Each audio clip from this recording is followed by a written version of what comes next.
Well. Here we are, 250th episode on Thursday evening.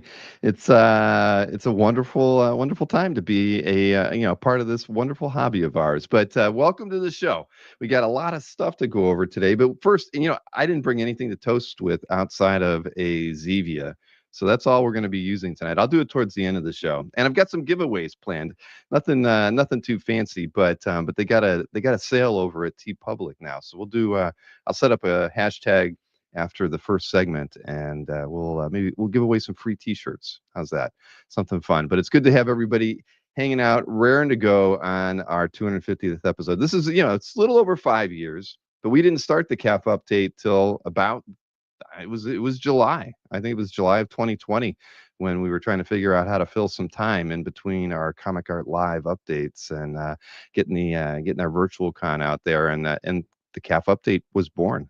And here we are, 250 episodes later, still going strong. So, Mr. Redjack, thank you as always. He's always in the chat. Brian's encouraging everybody to always hit the thumbs up, subscribe to the channel, and be kind to one another. And I appreciate that, Brian. All these years of doing that, it means a lot to see you ready and raring to go with every show that we do on the channel. So I would encourage everybody to do that. Of course, follow Brian's suggestion. Am I going to let the chicken stay up late? Sorry, you know what? I did promise chicken videos this week, and I ran out of time today. Was not able to do that. So you'll have to wait till after San Diego. I will put together a short, composite of the chicken's first 3 months of life, and no eggs yet. Those are due sometime next month. But yeah, you'll have to wait until after San Diego for that. But beyond all that, yeah, lots of stuff to talk about. I actually have a Page I Love segment that I forgot to put into the mailing today with Chuck Patton. So Kevin Sharp delivered that. So I will have that for today's show as well. But we're going to get started off with Hakes. We have a preview from Hakes. Actually, the catalog from Hakes arrived today, and I forgot all about it, but OAX. There's a nice big ad in there. Thank you, Hakes, for facilitating that. We always appreciate your guys' support at the show and your attendance down there. It's always good to have you. So as you guys know, it's always good to remember to get you guys sandwiches. So let me bring the team in because we're a little light-handed tonight. We don't have the big guns, but you know what? They aren't really the big guns after all, right? Alex, Kelly, not here tonight, but the amazing Sean Rutan and Todd Sheffer are with us tonight. So how's it going, guys? Good. Cheers. Last time you had a green Zevia, and I had a green shirt on, and this time you have a red. Yeah, I've got a red. A red Zevia, Dr. Zevia. I got it. They got to print the logo better than that. Look right there. See, this is like product placement. One of these days, can you get some Wayne's World money for that? I don't get anything for this. You might actually to pay them for doing these, but you never know. But yeah, welcome to the show. Well, we were just talking before the green room. You guys are not going to be in San Diego, correct? No. How did you get unlucky and not get to go on the big trip? I just have too much to do in house, so they're sending other people. All right, but Todd, you've gotten to come down to OAX, so I imagine we'll see you there. And Sean, you're overdue for coming to the show. So it's next February. Oh man, now he's gone all red on us. No, Erica was behind me in her nightgown. She was actually out getting the chickens too. You're talking about the chickens. I'm making sure she was out back. Yeah, sorry. Nice. Short. So yeah, you guys drew the short straws and had to stay back and work. I get it. But hey, I did get this box from Hakes that I usually unbox things later in the show, but I figure we might as well see what was in here because it was making a rattling sound, so I figured it had to be. Yep, it is a set of your San Diego Comic-Con limited edition pins, right? Right. Awesome. It's signed by Alex. So what do we got there? It's the Fantastic Four and Galactus and the Silver Surfer, of course. Yep. Nice. Sweet. Thank you. What's in the box? Well, there you go. Pins for me. So yeah, a big auction. You got some pieces that I think a lot of people are interested in. I hadn't checked it out until earlier today, but like the Brian Bolland is doing pretty well. Yeah, it's got a great start on it and room to go. Exactly. And I'll Yeah, tell now, if I'm looking at the catalog, I always want to get the end dates right. The auction ends after San Diego, July 29th and 30th. Now, which day Correct. is the OA ending on, or is it on both days? 30th. 30th. So the last day of the Yep, auction. the last day. Okay. Fantastic. And remind everybody the time the auctions begin ending and when they can expect the auction to fully be over. The ending clock will start at 9 p.m. Eastern time, and then 20 minutes after that, at 9, an individual clock will start for 20 minutes on each item. So as the bidding stops for 20 minutes, items will individually start to end. So you want to get your bids in before 9. Got it. And then every rebid will reset the clock. So every time it gets a bid, it resets that individual item's 20-minute clock. Sorry, Marcus was asking which surfer was on the pin. Yeah, is it Norn Rad or is it the movie version? It's the movie version, I believe. It's the movie version, as a matter of fact. Yeah, you can't see it. I'll have to go full screen later, but it is the movie version. So there you go, Marcus. Question answered. So the reset on the bidding though, is it's 20 minutes? Yeah. Per item, yep. All right. Well, as I've said many times in the past, yeah, I like to stagger my bids. So a little strategy. You have to. Yep. Right. What's the latest you've been up doing your own bidding, Sean? Have you gone up past? Has anything that you've been interested go up past midnight? I don't have the pockets for that. I wish I did, but I mean, I've definitely pushed past 10 for sure. All right. So I get you. It's dollar value that the pieces can get to the longer they go. All right. Yeah, usually it's a combination of dollar value and also the, usually if it's going long, it's because it has more people fighting for it. Right. Is that what we call it fighting? Well, when I lose, that's what it feels like. You feel like you lost the fight, right? That's right. Yeah. All right. Well, let me go ahead and just pull up what we got here. So how many total, that's the other thing. I didn't count them all, but how many OA lots are in this auction? I don't actually have a count. So you've also got me. I'm not sure. It's pretty good selection there this time. I'll just check it out because everything's always listed underneath the original art category, and then you can granularize it from there. It looks like about 120 lots in total. That sounds right. Okay. Yeah, I was going to say 150, but that was a guess. Could be 150. The paging might be a little different. There's 12 pages of I don't know how many results per page, so it could be more than that. Could be more like 150. Looks like 12. All right. Well, let's get this thing started. Carl, who is in Seoul, wants to know if we got the highlights yet. We are diving into them right now, Carl. Oh, Jason, look at that. He's such a party pooper. Did you see that? He's like, ping me when the preview's over. Come on, Jason. What kind of art aficionado are you? Yeah, thanks, Jason. Uh-huh. You just got off the Hakes Christmas card list for that one, buddy. All right, so we might as well start with the big one, right? The Judge Dredd, Dredd piece by Brian Bolland. Now, it's already over 30 grand, but this is these don't come up that often. So I think it's pretty awesome that you even got this one to be able to have available to everybody. Yeah, this is a great looking piece. It's early. It's 1981.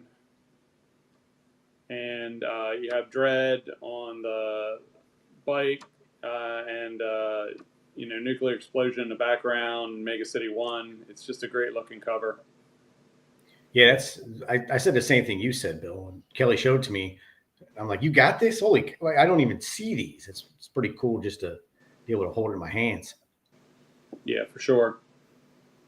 Yeah, I mean, a lot of, I wouldn't say a lot, but a fair amount of Brian's DC work comes up, but 2000 AD, you just don't see too often, and covers, very infrequently. A lot of those change hands privately, I think, more than out in a public sales format like this one. So yeah, congrats on getting this one. Somebody's going to be happy. I'm curious to see where it ends up though, because I have no idea in this market at all. Yeah, I didn't really have I feel bad when I can't give them an answer, but I couldn't give them an answer. So I have no idea, man. they're scarce enough that I just don't know what to say. Find the Judge Child or Mega City One Dies. Well, suspenseful. In orbit every Monday. Yeah, those. Did you guys see the? Have you watched that 2000 AD documentary? No, Yeah, not that yet. was great. Isn't it awesome? Saw it. Yeah, it's amazing. Just what they went through and the talent that they were able to cultivate. What platform's it on? Prime. Okay. It's the last time I saw it. I'd imagine it's still there. But yeah, it was pretty awesome, and you could tell the respect all the creators had for one another through it. It was a struggle at times with that book, but always kind of, I don't know. That's one of the things that whenever I think of 2000 AD, I always think of the the amazing talent that went through there early. Yeah. Gibbons and Bolland and Moore and you name it. Sparrow was great too. So true.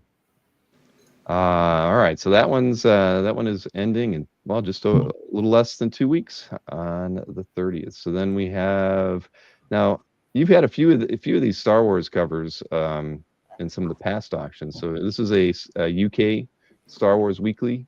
Yep. And this is a Gil Kane. Yeah, great looking Gil Kane. It's the classic duel between Vader and Obi-Wan, and reaction faces on the right. Just a really nice looking piece. Yeah, it's missing the up the nostril shot from Kane, which was kind of disappointing. Otherwise, it's perfect. In fact, when I was in New York before the last auction, it was probably December, and they had this already. And we were trying to decide how to kind of, like, one of the things that we intentionally look at for our consigners and for our bidders is how to spread stuff out to give people opportunities to maximize how a piece is going to perform. And I was on the fence between, we had that number 1 page and we had this cover. I'm like, man, these are both awesome. I don't know, because this is equally as iconic as the choke scene. And ultimately what made the decision was the UK versus the American release. But man, I'd be, if I had to flip a coin and pick one of these two, I don't know which one I would pick. This cover is crazy good. And I don't know my Star Wars lore the way Kelly does, but I believe this is another one of those UKs that were unique to the line that weren't a reprint of the US. I think you said there were like 6 or 8 of them. And this is one of the ones that Gil Kane did unique. So it's one off. There is not a comparable in the US run. I don't believe. I think this one's unique. So it also cover-wise, yeah. Okay. Mm-hmm. Interesting. Yeah, that was my take on it. Yeah, it is missing the up the nose shot, but it's okay. I think you might have seen it on Vader if he hadn't had his mask on. But still, this is a good one. Yeah, it's great. And it's good that you stagger stuff too, because if you throw everything in the same auction, you're just diluting the results. So it's pretty smart to be conscientious of that sort of thing. Yeah, it's it can be stressful at times if you get a bunch of good stuff. You're like, how are we going to spread this out? And because obviously, you have the business side of things, and also you have the, how do you make this the best possible auction for the consigners? So. Mm-hmm. Now, are these pieces traveling to San Diego as well? Yes. Yep, they'll be there. Okay. So anybody who's at the convention can swing by the Hakes booth. Do you know the booth number off chance? That I do not. Oh, Alex is going to give you one demerit for that, Todd. Well, I know you're always over on the. Myself tonight. I don't have the cheater notes on all the details, but they will be there. Okay. And Kelly, who is? I assume Kelly's usually there, right? Does he make the trip? I'm not sure that I don't think he's going. Oh wow. Well. Okay. Kevin's the only one I know for sure is going to be there. Okay. And he got stuck with Heroes Con too. Kevin's the workhorse going all these shows. Yep. Yeah, Marcus reminds you you're on the other side of the hall by the comic dealers. I think that's true. Yeah, Marcus, we have nothing to do with that populum, by the way. We're independent. That's what I always thought. You guys were always kind of standalone, sort of umbrella, but not really. Stuff. Good for you guys. Now we have Tony Deseniga, or as I think Berkey would say, is Deseniga. So we have another UK cover here. This one from issue 20. Yeah, this is where they sort of got into their own thing. So you have, a giant monster in the background, not really connected to the movies. And Han Solo holding a lightsaber. Am I seeing that right? Yeah, this is not canon, I don't believe. Right? It's pretty cool. George Lucas is, he's not rolling over in his grave, but what he did is Lucas missed an opportunity to have a lightsaber wielding Han Solo action figure in the UK market exclusive. He did. he definitely did. Well, that's fun though. I mean, at the end of the day, I mean, who knows where that thing's going to go at this point, right? What year was this? Let me see. I thought it was in the title, but maybe not. Let's 79. It's 79. Yes, I'm guessing. 78, June 78. Okay. So yeah, they didn't know where they were going to go with everything right now. But there you go. The power of the Force. Oh. Derek says he's got to cut Luke out of the monster stuff. Yeah, that was in the cave. Han used one in Empire Strikes Back. All right, Jeff Wedding, you are the professor of the Star Wars universe. So there you go. Well, then they were prophetic when this thing came out. It is canon. Well, they had to get Luke in that tauntaun somehow. So let's see here. What was it? But where are you at with that one? So yeah, it's a $5,500 right now. You still got time. Lots of time. 2 weeks on this thing. Yeah. So this is good. I mean, again, that's comparatively, I thought that there were a lot of desirable pieces in this auction, kind of across the board. There's a lot of some of the things we're used to seeing, but when you get the Ballin and you get a few Star Wars covers, even if they're UK, that's some generating some extra interest in there. Now we have a interior page, right, from issue 2. Oop, I clicked the wrong thing. Let me turn off that video and go over to here. There we go. So we have an interior page from issue 2 by Mr. Chaikin. Yeah, this is early into the storyline.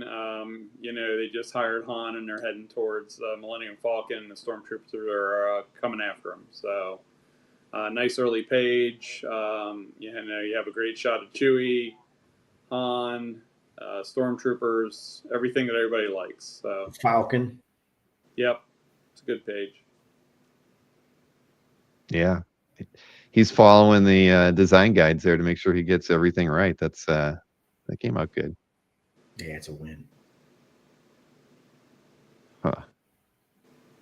Let's see here. So yeah, that's a good one right there. So then, yeah, see, and that one's even doing better than the cover. But you knew that because now you have some comps out there having sold that page in the last auction. Rich Donnelly says 250 shows done, only 750 more. That's a 1K. Yeah, that's another 15 years, Rich. I don't know. If I'm still streaming when I'm in my 70s, we've all got problems. So I don't foresee me hosting it at that point. So. I can't believe it's been 5 years. That's crazy. We'll all be here on a Thursday night together in our wheelchairs. Right, exactly.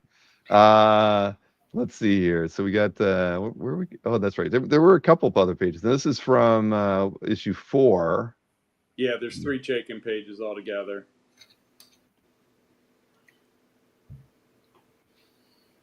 This sort of takes place almost in conjunction with the UK cover.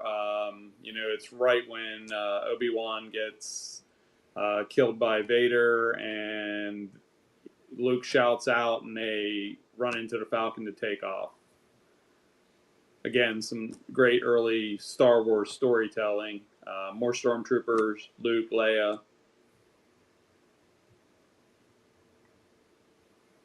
Man, these are all good. Yeah. Yep, I can't believe he's gone. Oh, that's nice. And same price as the other piece. So yeah, you probably got a core set of Star Wars fans that are paying attention to these. Likely, yeah. And then this is the third one from issue 5. Yeah, issue 5. This is where they take off and Luke and Han are taking out some pursuing TIE fighters. So this is where Luke sort of starts to focus in a little bit on the Force. Yeah, the good shot kid sequence.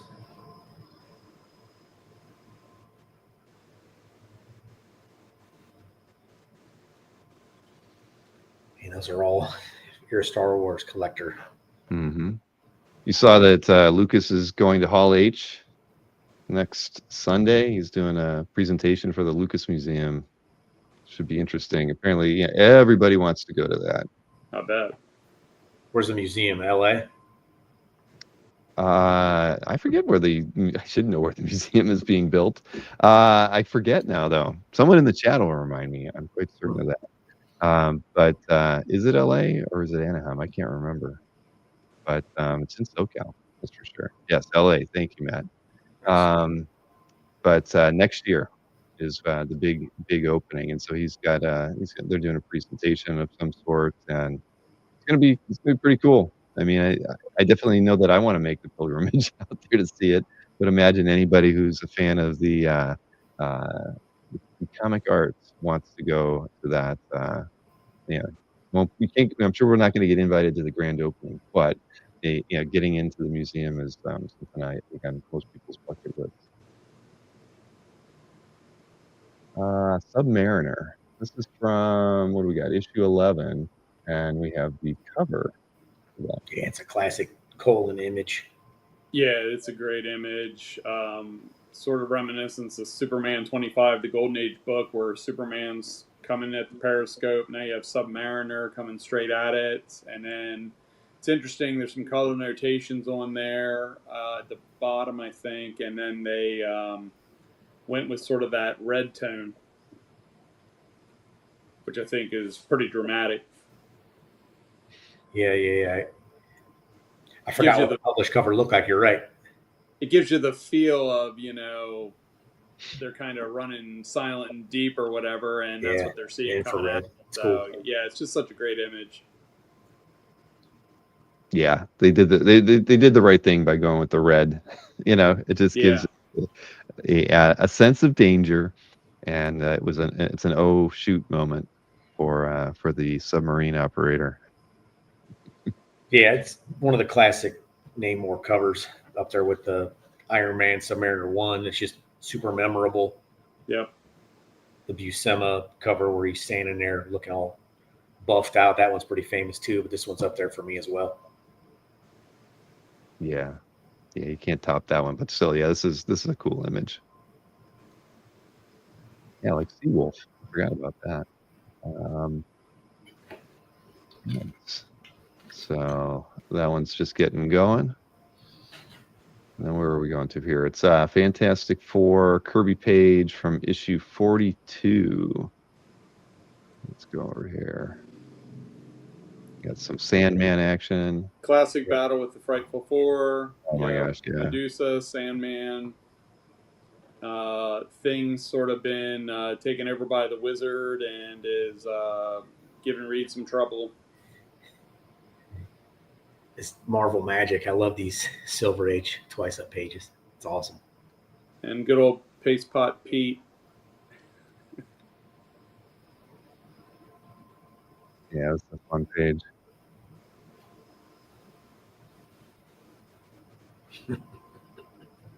Well, you can't go wrong by picking up a Kirby page.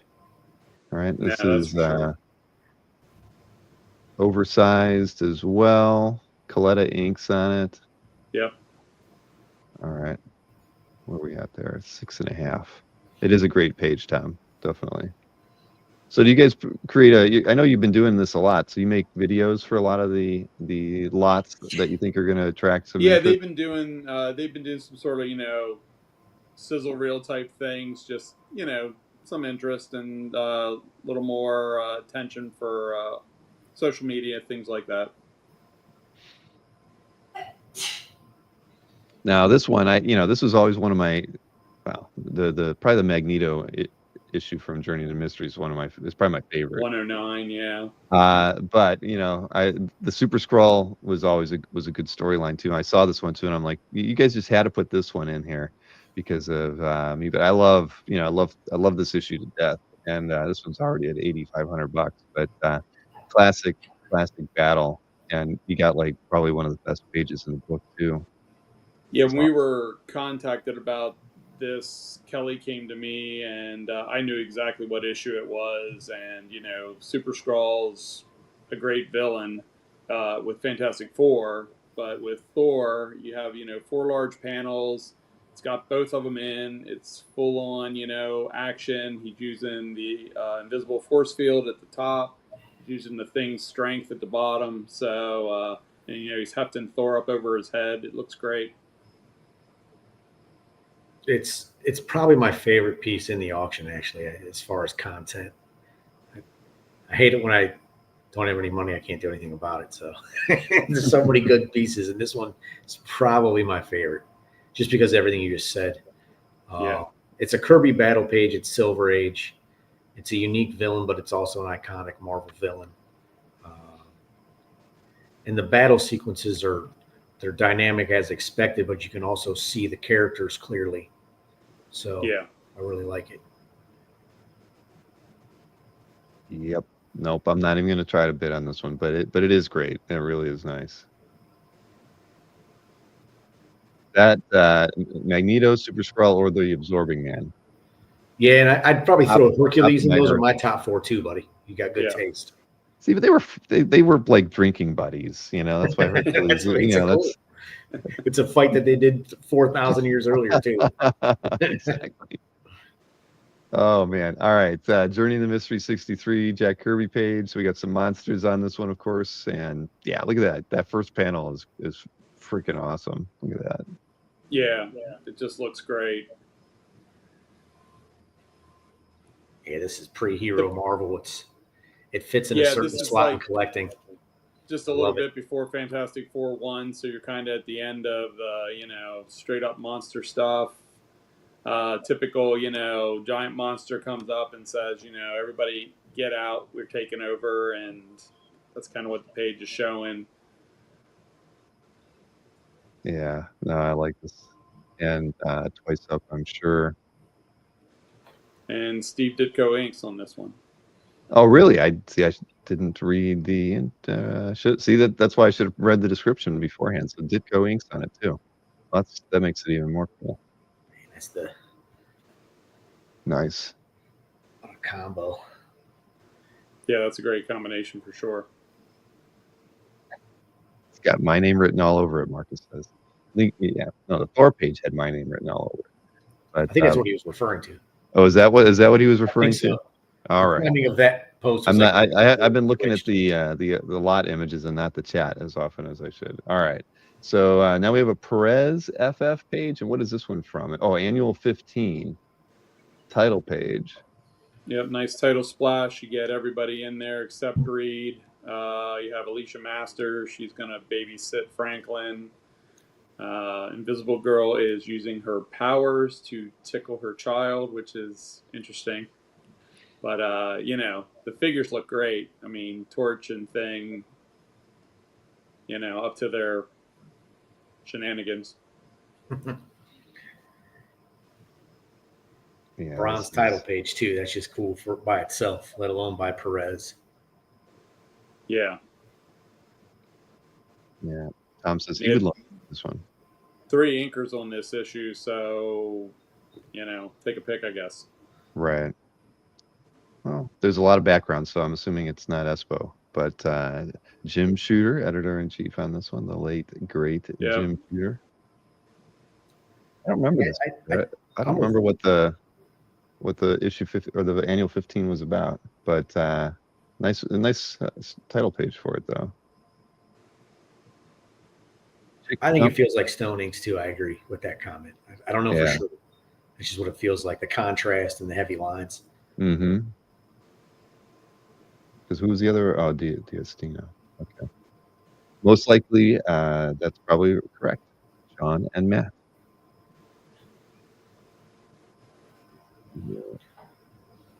Oh, that's right. Okay, so we have a Tom Lyle. This is another title page. Yeah.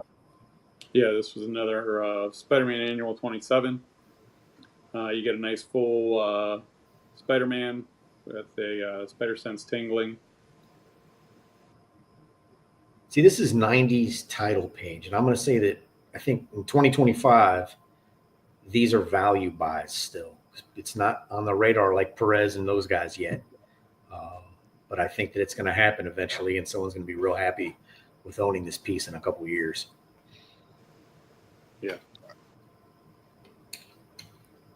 Stingray says this was the first Spidey annual that he ever read. Came with a trading card of Annex on it.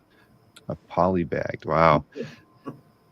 What year was this? Mid-90s. Mid-90s. So yeah, I totally missed out on the heyday of the mid-90s with these. It's great, good piece. Lyle did a lot of work in the mid-90s. I know that. He was on a Yeah, and I concept think you'll a see bit. that come around a little bit. Oh, that's early 90s. 92. Okay. I would guess 94.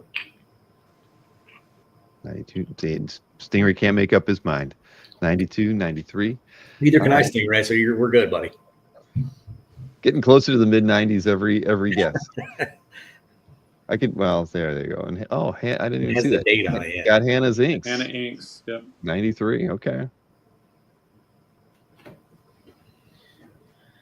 Well, that one's just getting going too. So then next up, we have a Maximum Carnage page by Mr. Lyle as well. And this one is my third favorite. I had a tough battle between three pieces as far as my favorite for this auction. It's got Spidey and Venom in the background. Foreground, it's got the titular villain. Tough to beat. Someone's going to be happy with this again. I think that Maximum Carnage is one of those event books too that it'll have legs for years. Yeah, it was super popular at the time, and it's Carnage was everything. Just coming out there, coming right off of Venom. So yeah, this is a great one. Man. Yeah, I agree. So this is your third favorite. We haven't seen your second favorite yet, have we? No, it's a Ramita. I do believe we're going to be looking at a couple of Ramitas. I got to say, it's one of those things where it's like, oh, what do I choose? Is it Claudia Schiffer or Cindy Crawford? Like, who gives a shit? Decisions. Yeah, you take your pick. You're going to win either way. It's one of you can't lose is my point. Yeah, that's one way to look at it. So 3,000 on this one so far. 8 bidders, a couple weeks to go. Now here's those Ramita seniors, right? We got these are strips. We got 4 strips from 1980. These are continued offerings from the Gary Guzzo collection. There's 2 different storylines. One features the villain, the Protector, and Mary Jane. The other one's sort of some revolutionary type people that are trying to capture Spidey. That can be seen here, where they sort of get him in a cage and gas him. Man, look at the inks in yeah. That first panel, the inks are crazy. So good. Yeah. Yeah, that is nice. So wait, opening bid was 1,000, so got starting bids on a couple or something. Yeah. Well, wait a minute. See, this one's got 5 bids on it. Let's have a look at those 2. Let's see. This is the one that's at 2,000. That's mine. That's the one I like. That's the one? Yeah. It's got the middle panel of MJ. Yeah. Right. The panel of Spidey with the thwip. And he's you got the lady and her son in the first, everything about it. It's just. Yeah. No, that's great. It's like Anthony Snyder driving in his U-Haul or something. Almost ran over the kid. No, he's trying to throw a T-shirt at him. That's right. Got a free portfolio. But no, I see why. I mean, come on, that last panel is fantastic, and then you get Mary Jane in there in the second one. Yeah, that's a gorgeous. Created by Ramita as well. That one. Right.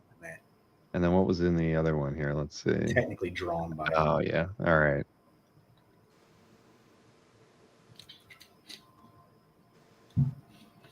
No, not bad. All 4 of these are great. that was towards the end before Lieber got his tryout too. So Romita was almost done with the strip at that point. So Yeah, I like that first panel on this one. the That's inks are killer. well inked. Out of web fluid. All right. No, those are good. I mean, they're always fun to see. So, where are we going over to? Aparo, Detective Comics cover to issue 522. Battling the Snowman in this one. But you get a great front and center full Batman image, so that's nice. I love the early 80s Aparo covers. They're all so good.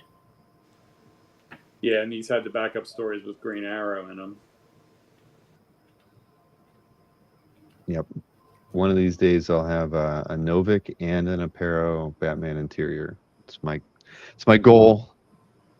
I have a lot of goals, but those two Batman artists are on my list. Yeah. Yeah, they're must-haves for the collection, but I agree. Yeah. I assume you've probably had a few of those in your collection in the past, right, Sean?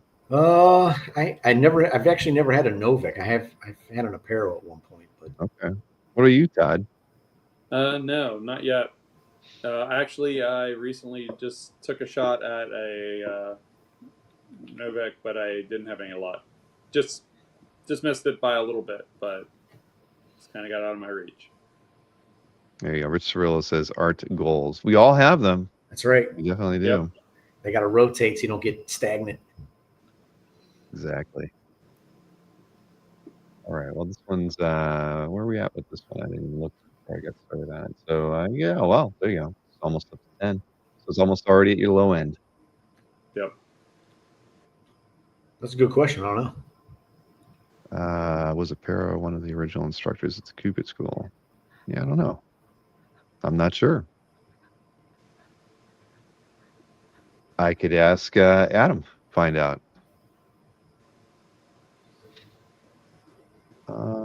Next up, we have Dick Giordano, Secrets of the Legion of Superheroes, number 3 cover. It's funny, I actually remember seeing this cover. We have some Legion fans out there, and you get a lot of characters on this cover, and Superboy up front. Man, it's pretty. I love multi-character covers too. It's bang for your buck's always the go-to with covers for me. Yeah. Yeah, and anything that's got a lot of Legion characters on it. There's like 8 to 10 hardcore Legion fans out there on comic art fans that are going to be wrestling over this one.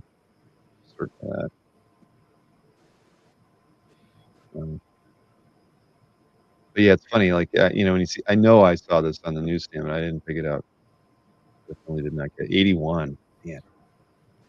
All right. I would have guessed 83. I would have been wrong. Well, so this one's already over 13, so doing all Nice. right. Over your estimates. Yeah, So a lot of people remember this one then. 6 bids too. I wonder how many people that equate to that 6. It's a beauty. You're right, Mr. Snorek. Next up, Gary Frank, Superman Secret Origin cover. Let's zoom in on that one. Nice. I love Gary's work. Yeah, it's just really had a feel, and you recognize it right away. I mean, there's just no missing it. There's a lot of fine line work in there, and he really captures. They're very youthful looking in this art. I know. I was just thinking the same thing. How did he? He's got Christopher Reeve as a boy. You know what I mean? Pretty much, yeah. Same thing. Yeah, it's crazy good. I mean, when Frank was working on the Superman books, it was just. It was just awesome. He just drew the characters so well, and yeah, it's amazing seeing him drawn like that. I'm not. I don't know how he does it because that's too good. Almost haunting in a weird way, but very nice cover. I think of this as modern, but I feel like just like the 5 years to the first episode of this, I feel like it's been longer than I'm thinking. What year is this from? Let's see. Tim Guerrero says he has the prelim for that. This was in 2009. Okay, so 15 years plus already. Mm-hmm. Timothy, yeah, you gotta pair it up then, buddy. That's bring Yeah, them back no, together. exactly. And I don't disagree with Matt either. There, he's like another Bolland. I mean, just the highly detailed, very assured line work, and yeah, just again, I've just always loved his work. Just wish he would. He needs to do some more Marvel work. That's all. Yeah. And then we get Dan Jurgens. Dan Jurgens is going to be at OAX in February, you guys, just in case if you didn't know that. This is Superman issue 65 cover. Oh, that's nice. bang for your buck, Triangle era too. It's got a lot going for it. Wow. Yeah, there's a lot of characters, everybody that was popular at the time, and you got topical Guy Gardner in there. Yeah. Yeah. Staten did a good job designing that look, the bowl cut and all. Did you see Staten at the premiere? That was kind of cool, just getting to see him having a good time. I mean, yeah, I didn't saw him in photographs and stuff. Watching the whole opening and getting to see the creators get get to be a part of it. Quite Lee Jurgens was there. Yeah, it's Yeah, been that's You great. see very any? interesting. Have you seen the movie yet, Bill? I have not. Yeah, I we don't. wonder how many No scenes you're going to spoilers. recognize the neighborhood for being filmed in Ohio near your Oh house. yeah, Your I mean, house. shoot, of course. I mean, they're all many parts of that are very you know where they're at. I mean, they're at the ballpark, right? I mean, Well, they it's were up in Geneva as well. really. Yes, sir. I did not know that. I'm not waiting for the Smurfs, Marcus. I just don't have any time. I'm definitely gonna take the family to see it after San Diego. That's the plan. So probably the day I get back that night or something like that. I have a red eye back on Saturday, so I think that's the Sunday after next. I'll go see it. But I mean, it looks good. Looks really good. So I've been avoiding all the talk, so I can enjoy it without any kind of clouded reviews. Let's see here. Then we have another Jurgens piece. This is from what? A role-playing game book cover. Okay. Yeah.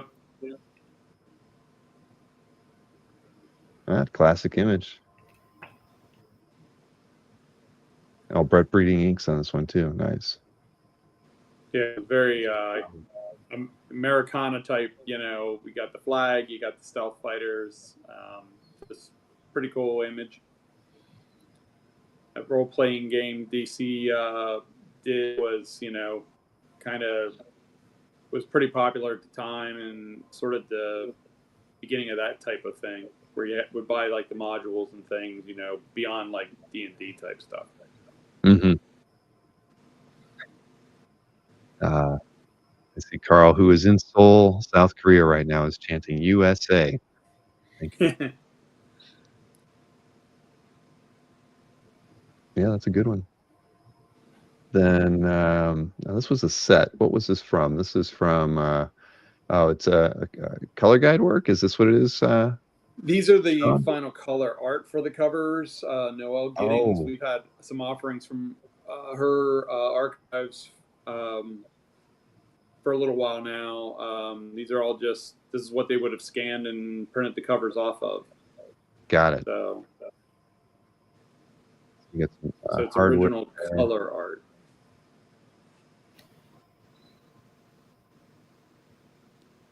And it's a lot of, popular Milestone titles, characters, some great images.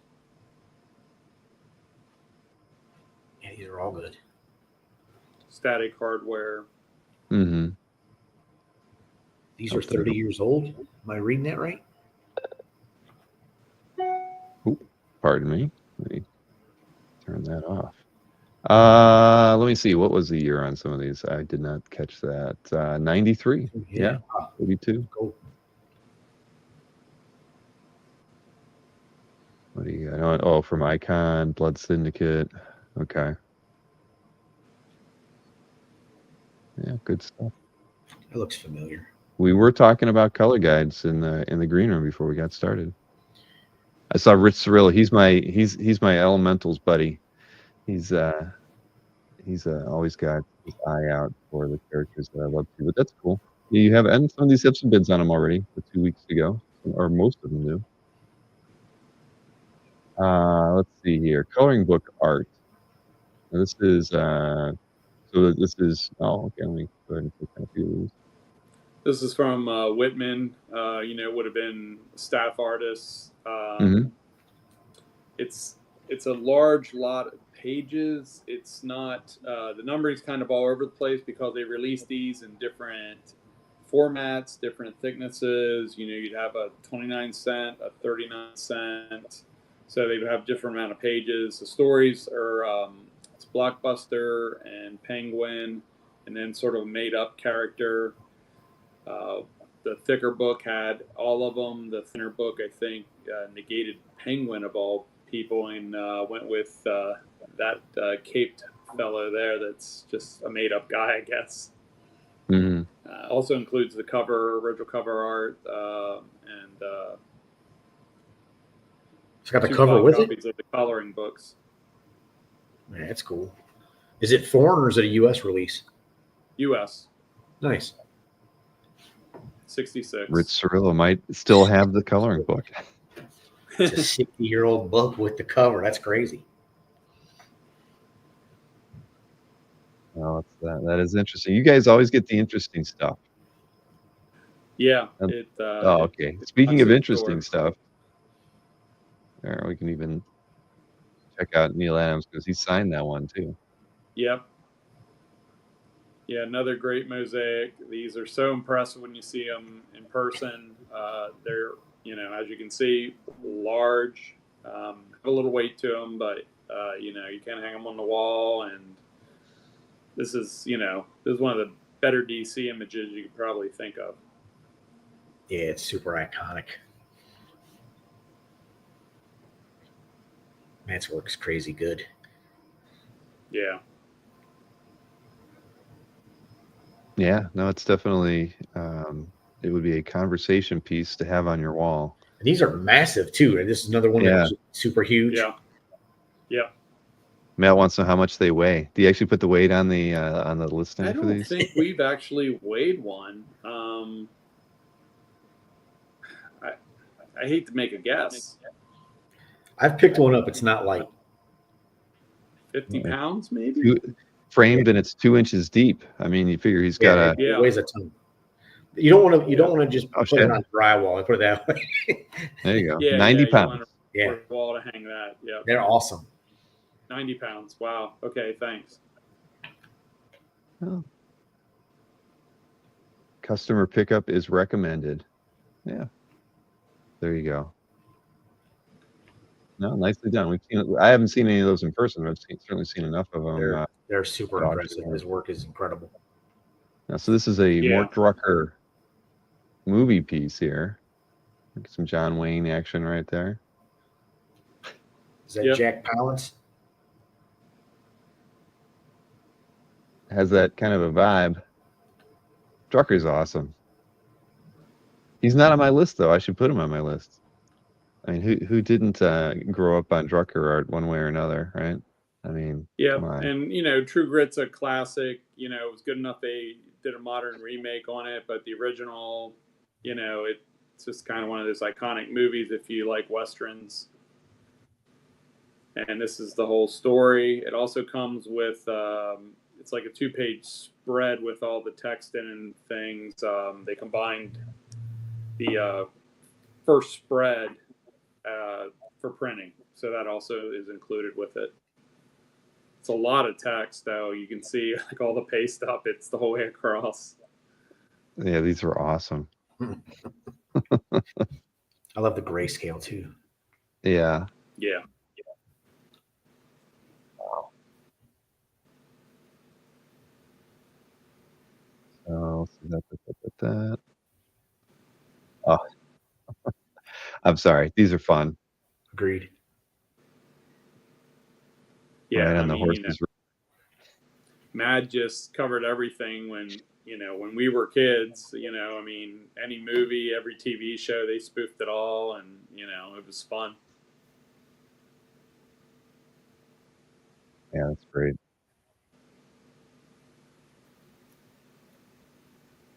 Mort did the poster for American Graffiti. That's right, Goo. Oh, nice pop Yep. culture reference. I didn't know that. Sweet. So we have a painting by Larry Todd. Let's see.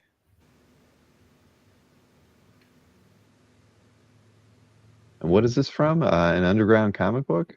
Yeah. Armorkins. Never heard of it. Tales of the Armorkins, underground comic book. Yeah, this one wasn't in my radar when it came in either. The art was familiar, but the comic I wasn't familiar with. Is it from the mid '80s? What year is it from? It has that kind of feel. Let's see.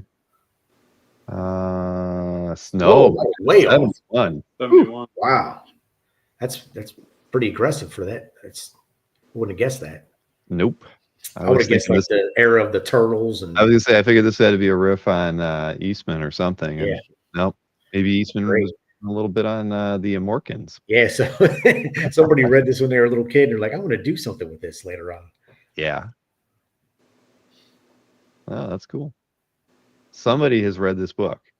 Well, that explains why I didn't know what it was. It was before my time. That's cool. Yeah, I was only 3. There's no way I have any recollection of this. Then what do we got? This is a Pulp magazine cover by Peter Dryden. Kind of large, almost 20 by 24. Yeah, she's out and looking for trouble. That's for sure. It's the policeman. Yep. There's a story. I'm beginning to get a sense of the story here already. But well, it's funny you said that. What popped in my head was that scene from the Warriors when Ajax gets arrested. That's what popped in my head. Like it's that's why the comic art. It just feeds your imagination. Yeah, Matt says a dame to beware of. Yes, smoking is injurious. Yeah, well, maybe she's. I think she has a way out of this predicament, one way or another. I do have a feeling she got off easy. There was no ticket issued, is what you're saying? Yeah, exactly. But cool to see. I mean, illustration art, we all love it. There's definitely not enough on calf. This is from 1950. Wow. Magazine called Police Detective Cases. Wow. All right, cool. Well, you don't get a lot of that's something a little different from things we've seen from Hakes Auctions before. So Ken Kelly, Kiss Gene Simmons fantasy guitar piece. Is that what it says? Am I reading all that right? Yeah, this was the story was that Gene Simmons, obviously Kiss had a connection with Ken Kelly with a few album covers, and I guess Gene wanted some designs to paint on a guitar, and this was one of the ones that he had presented to Gene at some point. So it's got the Warrior. There's a guitar kind of slanted in there, and of course, a few gals. Yeah, it's nice that Gene toned down the ego for this one. Yeah. No, well, he's I've always liked Ken Kelly's stuff. We were looking at that. We had some of the people from the Frazetta Art Museum on a couple weeks back, and it was a great show.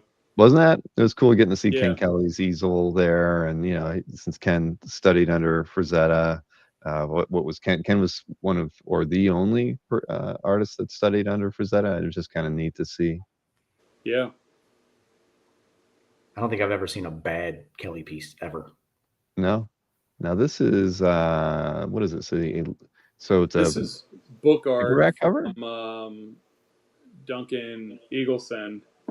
He did some a little bit of Vertigo comic work, but really did a lot of sort of commercial work.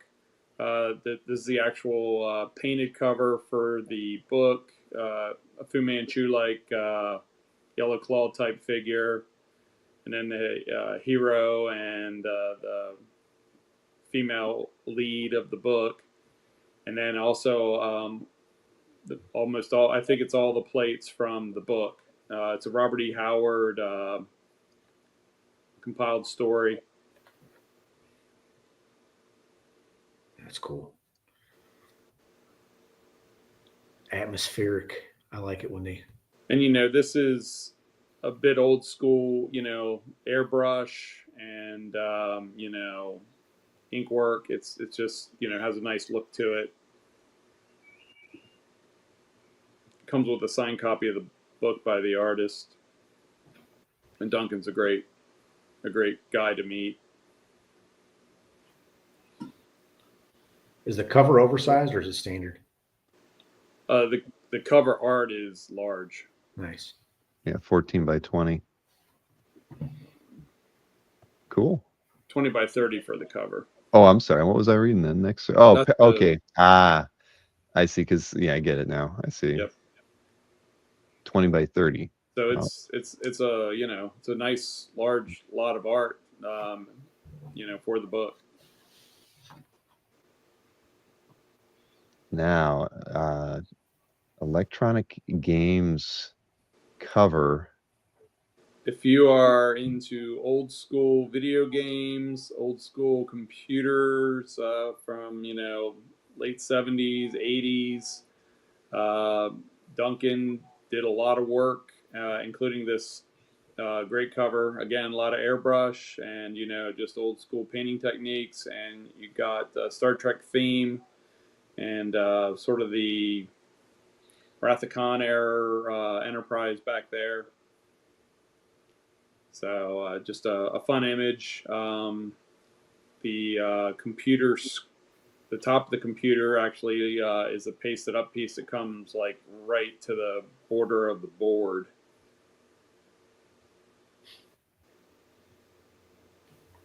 Is there an actual Magazine. It magazine? comes with the magazine. So yeah. Wow.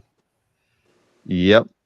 And again, this really melds a lot of things, you know, art and, you know, electronic gaming, pushed a lot of buttons for people. But I think this one's really nice. We have several pieces by him, some interior work, some other covers. From Duncan? Yes. Cool. Well, I'll have to check them out. I mean, that's, you know, it's, I keep getting the wrong things highlighted here, don't I?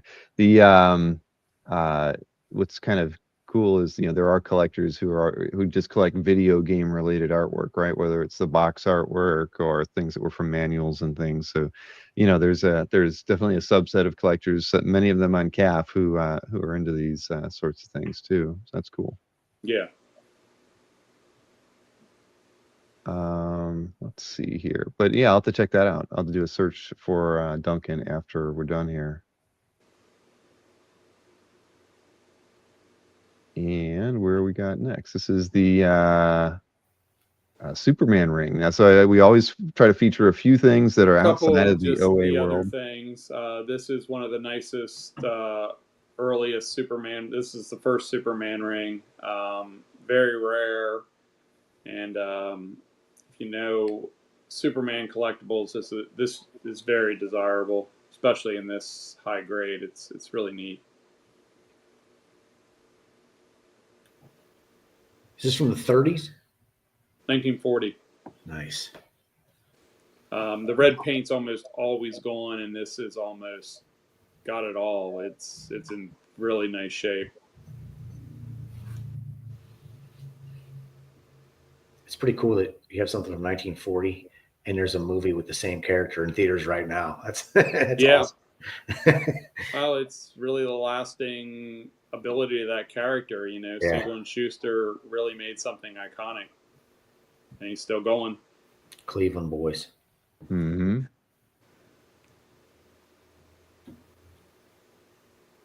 And what do we got here? A sign. This is really interesting. It's not art, but it is adjacent. It's the iconic Neil Adams Superman versus Muhammad Ali book but it is signed to death, including, which blows my mind, Jimmy Carter and Muhammad Ali have signed this book, plus many others. But that's really cool. Yeah, that was actually my favorite part of this cover, just seeing all the people all the Easter eggs in the audience. Yeah, so Jimmy Carter, that's cool. There's a Joe Kubert right there in the front. Mm-hmm. Yeah, I wonder where we got the Jimmy Carter signature from. Yeah, I Rosalind too. Yeah. Mm-hmm. Nice.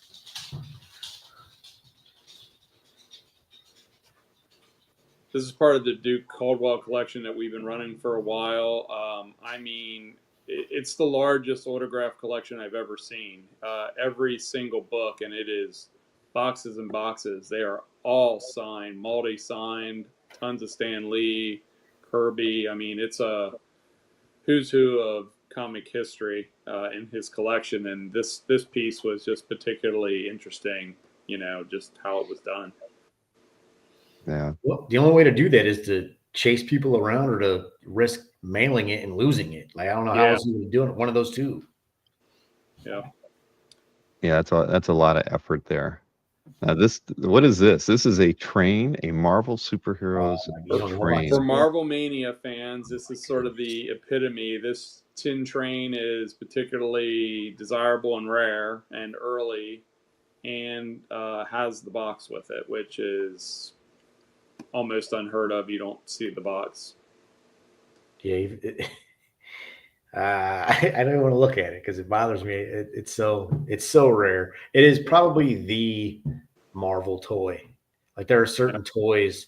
You got the 70s Amsco playset, but different era, with this being from the 60s. Well, super early. That box art is funny because it's basically sort of that Wild West looking train, and then they just threw some superhero art on the other side. Marx was so wacky with the scooters and the train. They're basically what they're doing is like, we have all this crap in our warehouse. Yep, we have a lot. Let's of put some relevant stock. stuff on it and push it out of here. Right. You got the owl mislabeled as Matt Murdock. I mean, it's a pretty famous piece, and like Todd said, it's always just the train. If you can even find the train's not even easy to find. Yeah. Finding the box. This is a very tough toy. Yeah, it's Captain on America, my list. engineer, of course. Of course. Yeah.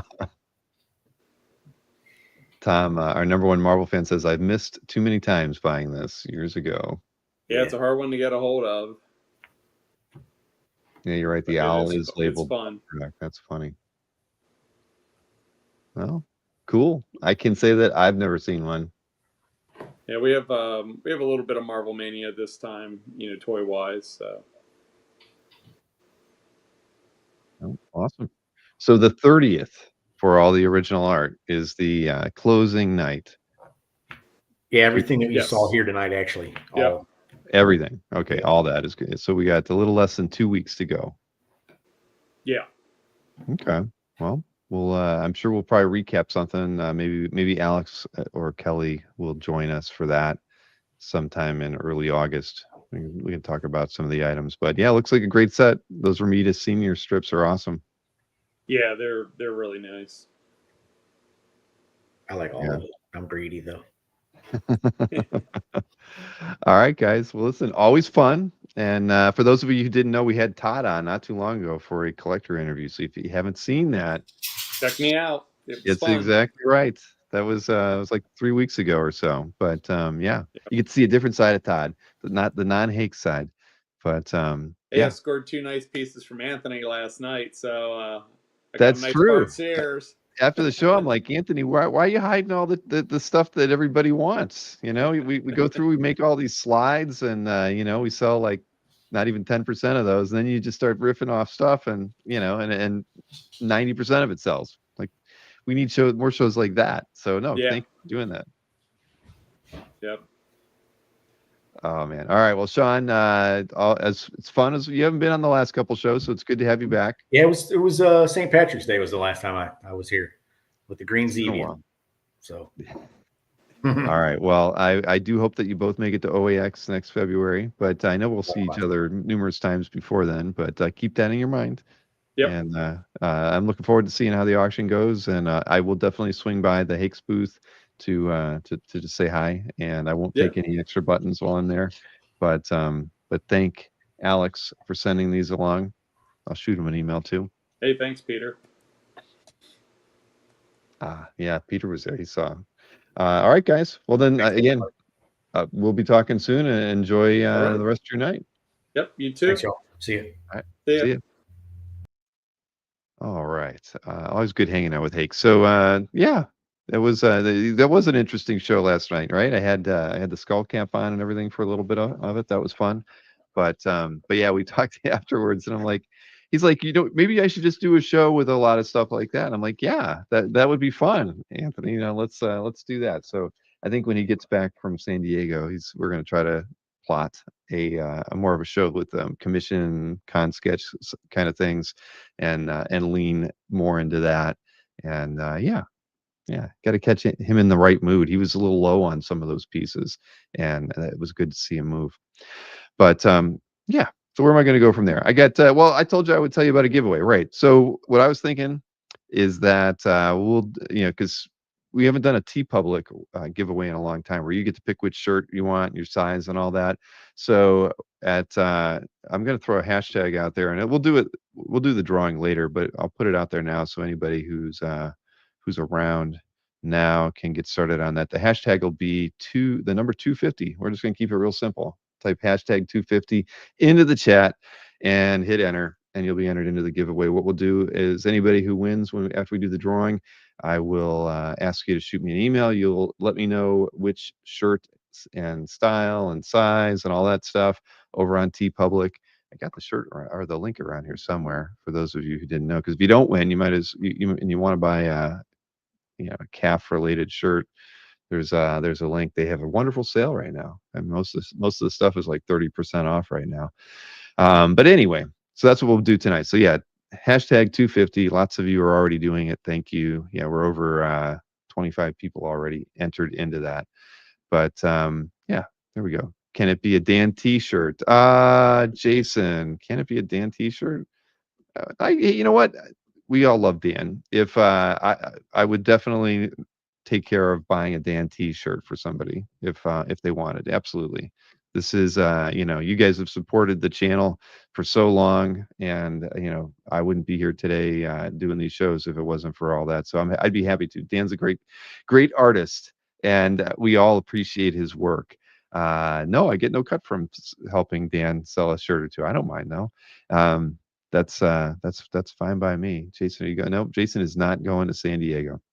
And anyway, so there's that. So let me go over the schedule before we get into anything else. I got a flip I got to go through. I got a page I love. I got to get Mr. Snorek on here for the 250th episode. And yeah, classy. I got to stay classy every once in a while here. But yeah, let me show the schedule slide. What do we got here?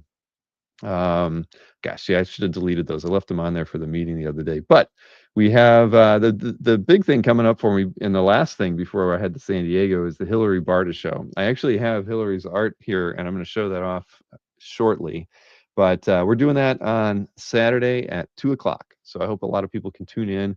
And we've not had, well, you know what? We did have Hillary Barta on a very early Comic Art Live show, maybe the second or third show, so it would have been either late 2020 or early 2021. I didn't get to do the interview with Hillary. We had I had a couple of guest interviewers back in the day, and so I didn't get a chance to talk to him. But I've talked with him numerous times over the last couple of weeks, so I'm looking forward to actually meeting him face to face and doing the sale with him.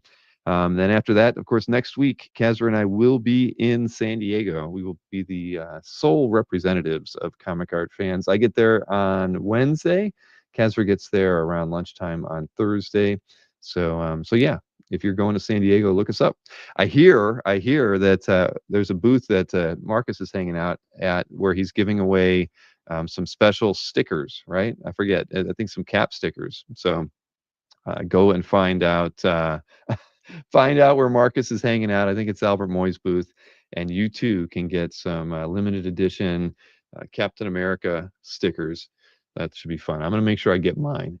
And let's see, after the week of San Diego, we have another Collector's Cash episode with Mr. DiTullio. I've got Jim McNally on for an interview on that day as well. We got a really interesting show. I'm looking forward to seeing that one. We've got Simone DeMeo and Bianchi along with Assad and Tony Perna. It's going to be a sketch card show. There'll be some selling. There'll be a lot of talking. And it'll be a lot of fun. That's on a Saturday at 2:00 on the 2nd of August. And then we've got Tom Scioli is going to be on an IC3 episode in early August with Matt Sardo. I've got the guy who runs GalaxyCon, a longtime art collector and been on CAF for quite a while, Mike Broder. We're going to be doing an interview with him on the 12th. Then we've got Phil Hester on the 19th, along with an all-access art episode dropping that day.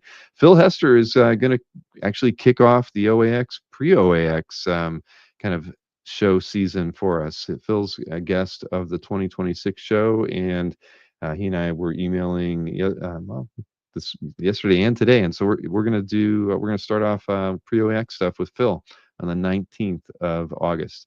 And then we got some art sale shows coming up with Kevin Nolan, Koi Pham, and then another sketch card show late in September with Tatiana. It's going to be a Spider-Man kind of centric show. So I think that one's going to be a lot of fun. We just had the Superman sketch card sale show with her on last Saturday, and that went really well. Sold more than half of the sketch cards that were brought, and we brought a lot, 69 sketch cards. So selling more than half on an introductory kind of experimental show was fun, and looking forward to doing that. Yeah, that's going to be a good one. So let me see. I'm missing out on the chat there, but Marcus wants more Batman debates on the show. I get it. But yeah, what do we got here? 87 people viewing and only 32 entries into the giveaway so far. So don't know what you guys are holding up and waiting on, but oh, you know what? And for those of you who, if you want to, I know a lot of people haven't seen Marcus before, but he does have the, he'll be in Albert's booth. Just look for the guy with a big smile on his face, and he's going to be clasping cap stickers, and I don't know what else. He might be protecting the Bruce Timm art. You never know. Right. Where am I going to from here? Here, you know what? I'm going to do the flip. We have a weekly flip from a gentleman named Cesar Roca. And he's from Mexico, new collector, at least. Well, I can't say a new collector because the flip, he has a lot of diverse artwork, and but he's new to CAF. I think he signed up less than a year ago. He has not populated anything in his CAF yet, but he's been in the chat a few times. He's bought art. He was actually the winner of the Near Levy giveaway during the last Comic Art Live that we had, and I think right after that, we had emailed a couple times before Comic Art Live and after that. And Caesar's, his English isn't perfect, but you're going to know the majority of the artists that are in this flip. So clearly he's been collecting a while, and he's got a lot of cool pieces in here. So I thought it was fun to show off, but I couldn't link to his CAF just because he doesn't have any art in it right now. But I was going to email him tomorrow and just encourage him to start posting some scans of some of the pieces he has, because he's got a lot of nice pieces in this flip. So let's go ahead and take a look at this, and I'll see you in about 5 minutes.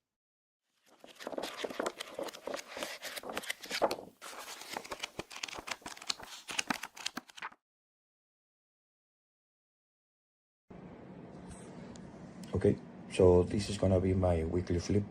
My name is Cesar Roca. I'm from Mexico. So, I'm not really eloquent in English, so I'm gonna try to just mention the name of the artists.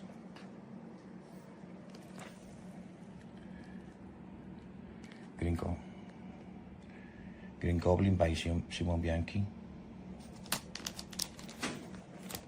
Michael Red Commission. Laura Red Colors. Amazing Fantasy Recreation.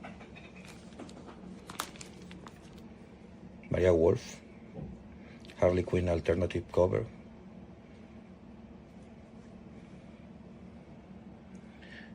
Ariel Olivetti. Hulk.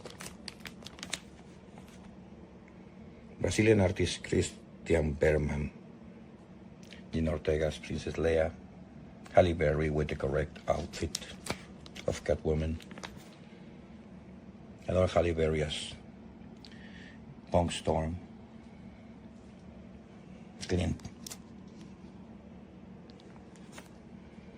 more Christian Berman art,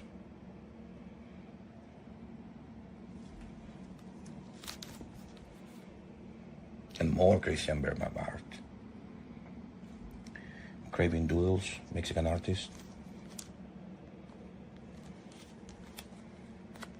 Rene Cordova. Simon Beasley. On Lobo. Jay Romita, Captain America Headshot. And Efrain Malo, Mexican artist. On Leonidas. On this iconic scene. Rambutan, Daredevil, Splash Page by Enid Balam from Infinity Watch number 2.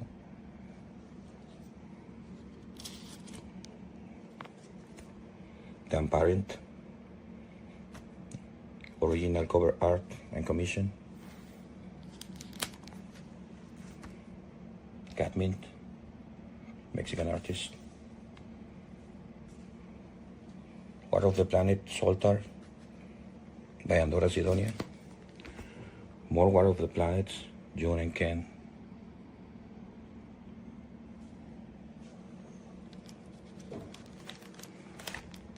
Coco Smith, Vampirella. And Pegaso. This is another Mexican artist, Vampirella. More Pegaso. And Brazilian artist Ednardo.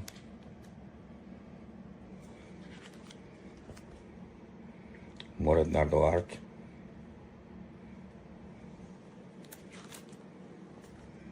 Villano 13. Original art. More Villano 13.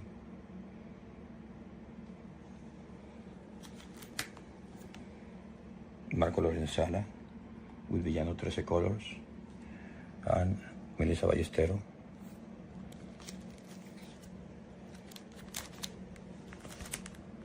Pedro Delgado concept art for Pac-Man Aztec. Two-Face as Hernán Cortés. A mashup from a recreation of Mir Gandolfo Head for Death and another body that I found online. Lucas Silva, Red Sonja, doing the Billy Idol face.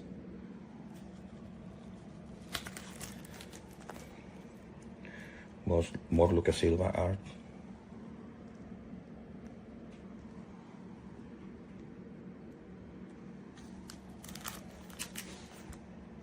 More Lucas Silva art. And Carlos Silva, Brazilian artist.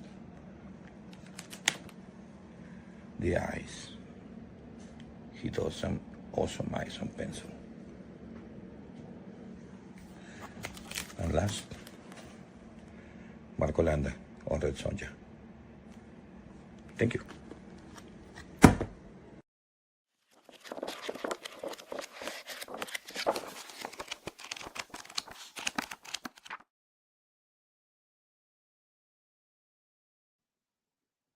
Hey, yeah, there you go. Weekly flip.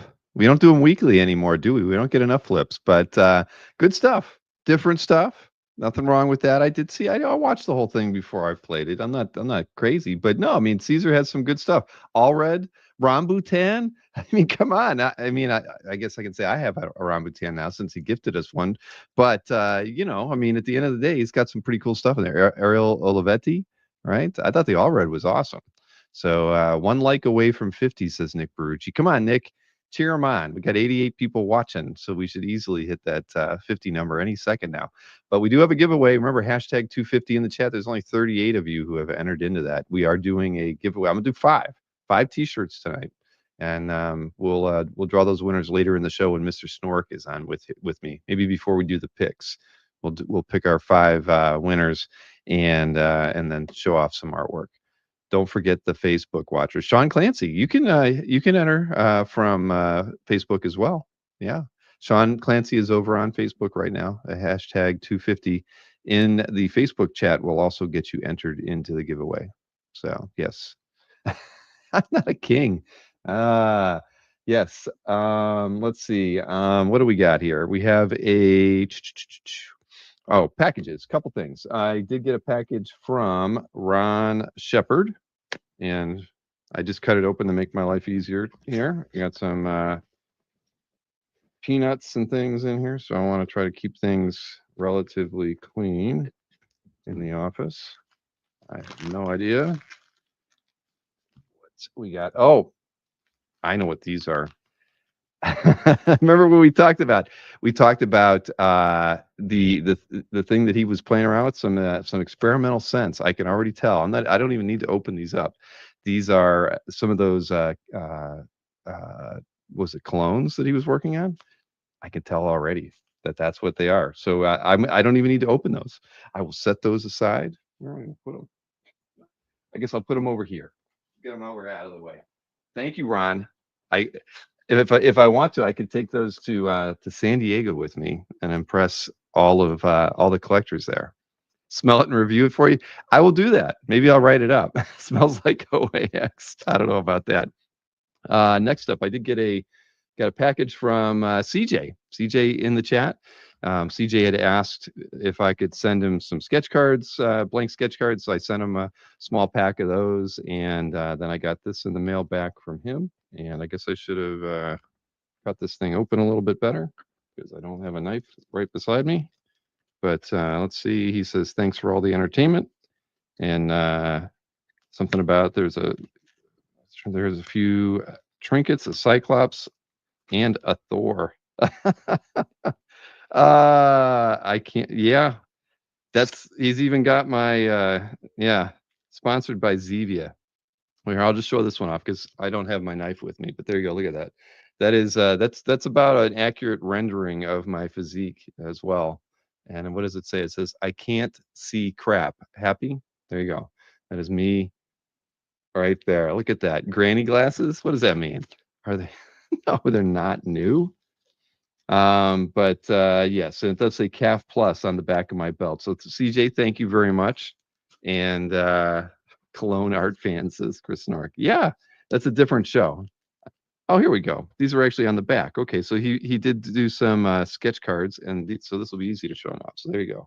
There's a Thor, a Wonder Woman, and it looks like an Emma Frost. And those are done on, I forget which sketch cards I sent him. I think I sent him some of the Comic Art Live ones. Did he do a Kazra too? I don't know. I'm not going to cut into this because I can't find my knife. So thank you, CJ. These are awesome. And I'm glad you put the sketch cards to good use. Then next up, I got the Hillary Barta art. So we can look through that really quick. Maybe not all of it, but I have not seen what he decided to send, but it'll be fun. We're going to be selling it on Saturday.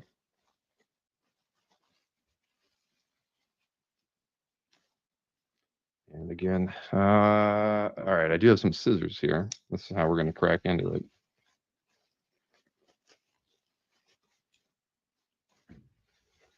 There we go.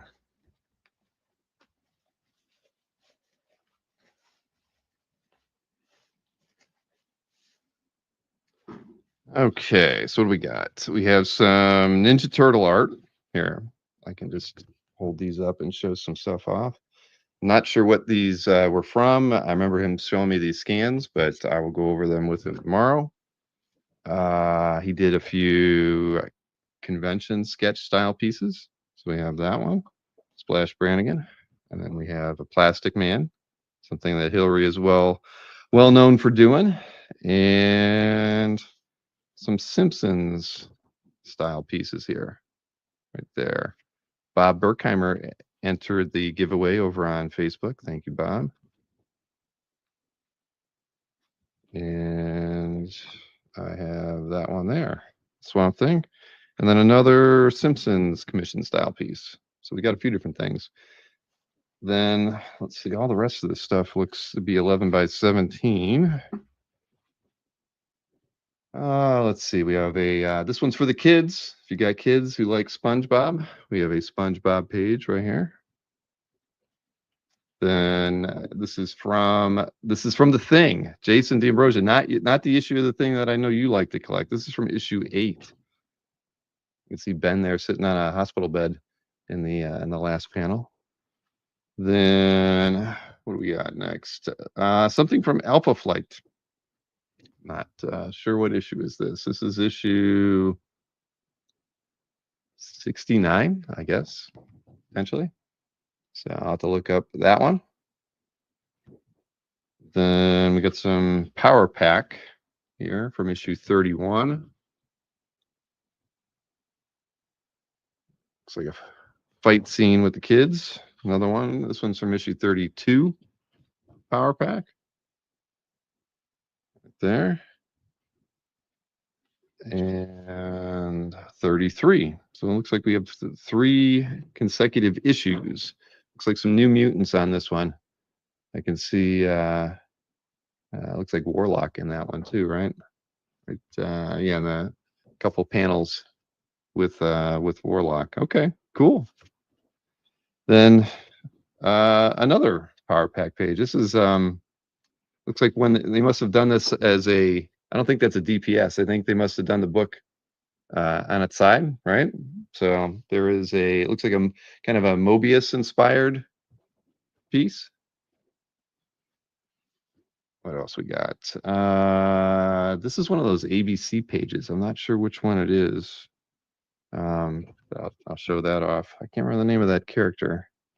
This one I know was from one of these Cobweb stories. Those are those Tomorrow, what was it, like Tomorrow Stories, the Alan Moore ABC books. So that one's Cobweb. And then, oh, cool. This is one of the Splash Brannigan pages he told me he was going to send. It's a title page, a homage to that, what was that, Flash cover, right? This one says Splash of Two Worlds. I think it was Flash of Two Worlds originally. And then another Splash Brannigan. Professor, do I need help? I probably will need help. And then what we got? A couple Plastic Man pages here. Yep. So for those of you who, I actually don't believe there's any of Hillary's Plastic Man art out there. This and the Splash Brannigan stuff he really didn't want to part with, because it's the stuff that he really enjoyed working on the most. So you got one there, and then I don't know what issue that was from, but here is another Plastic Man page. Let's see, this is a cover to something. I'm not sure. I'll have to go back and look at our notes. So that is a cover to some independent book. And this is something from the web. I don't know. I think this is a DC book, right? Not familiar with that. That is a gorgeous cover, Nick. Always liked Hillary's very competent inker. Another page from the web. And not familiar with that. I think Snorek remembers what the web was. I bet the professor probably knows what the web was too. This is another page from the web. So there we have it. Impact, says Jason. Oh, okay. Now this one I do remember seeing. This is actually a Mark Silvestri piece that Hillary inked, but you'll never guess what it's from. It is from an adaptation of the Arnold Schwarzenegger movie Commando, and it's the end page to it. And I believe this was like a mini comic. I'll have to get more specific stuff from him. But yeah, there you go. That's Mark Silvestri, inked by Hillary Barta, and it's from some mini comic named Commando. I know if you Google it, you can actually find it online, because I did Google it when we were on the phone just to see what it might have been from, but I don't really recall. I think it was inserted with maybe an action figure or something. Jason says claim, because he's a big Silvestri fan. Then I think this is one of those Star Slayer pages, right? It's from First Comics. So it's probably Tim Truman pencils on that one. And here is another one. Yeah, Star Slayer.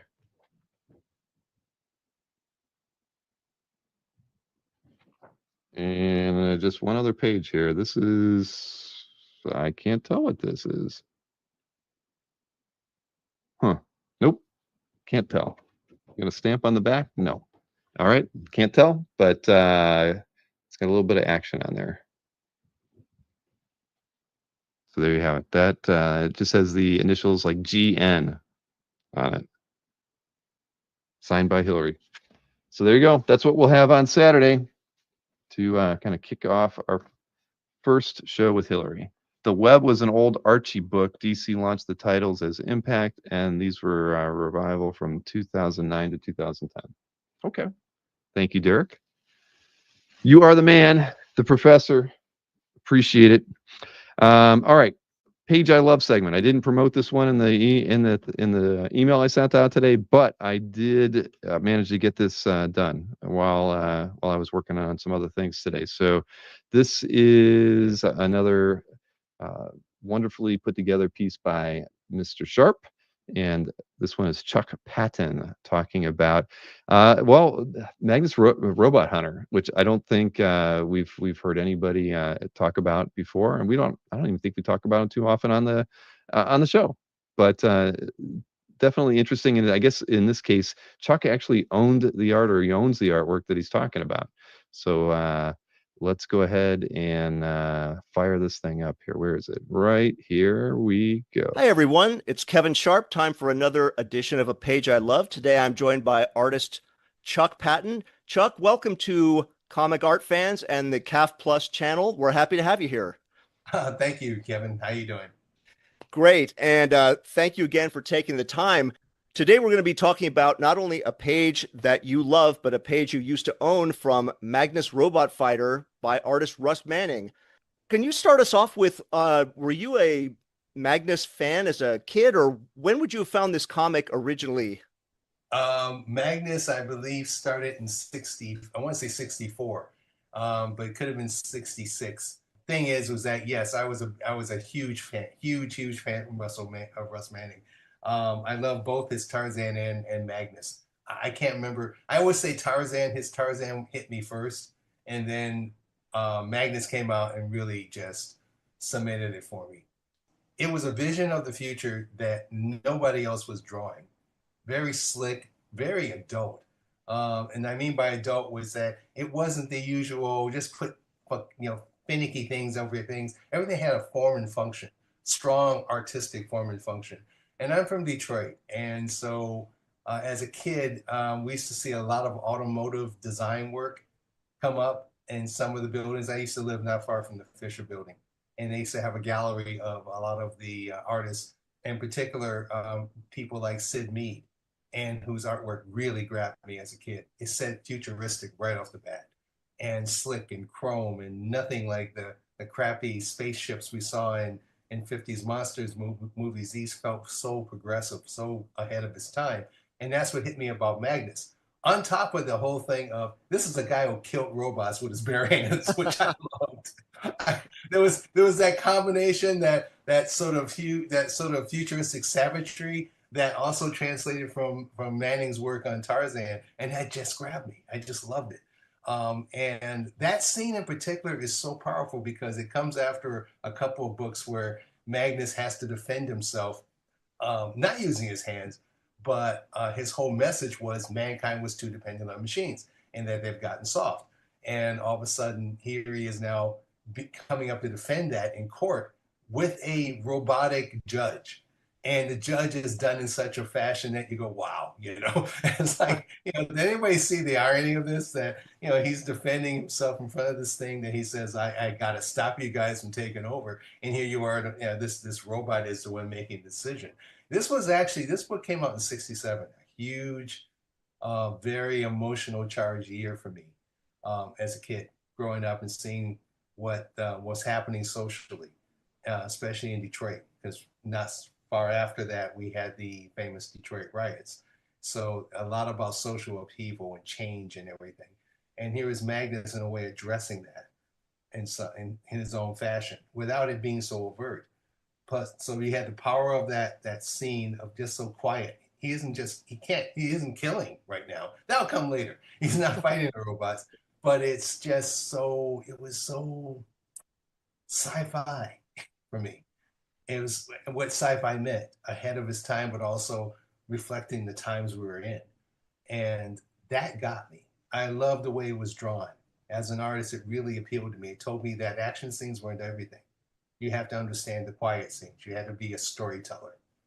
And here is Magnus again, you know, everyone else in the black robes and everything. He's in his red ceramic miniskirt, you know, he stands right out, and the chrome around him. And here he's defending mankind, you know. And I thought, again, 10 years old, that was just blowing my mind.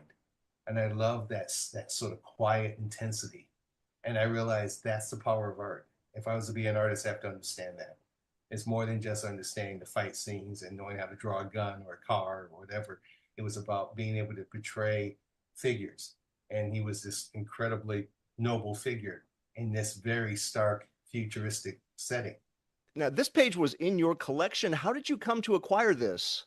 Well, by irony, see if I got the story right. When I turned pro, I was, you know, of course, exposed to a lot of other pros' work. And I realized I was making the money where I could buy some stuff. And I remember there was the original cover painting of Magnus #1 was available. This was at San Diego. And I remember not having enough money. And I couldn't get that cover. It was outbid by another artist friend of mine. And which always breaks my heart, you know, when I think about it, because I really wanted that cover. And then by irony, that page was available. And I went, and it immediately grabbed me, like, I need to get this, because it was not only one of my favorite issues of Magnus, it was just that, you know, look, you didn't get the cover, but you really want Russ Manning's work. And that was the only thing available at the time. So I was grateful to have that. And I held on to it for a very, very long time.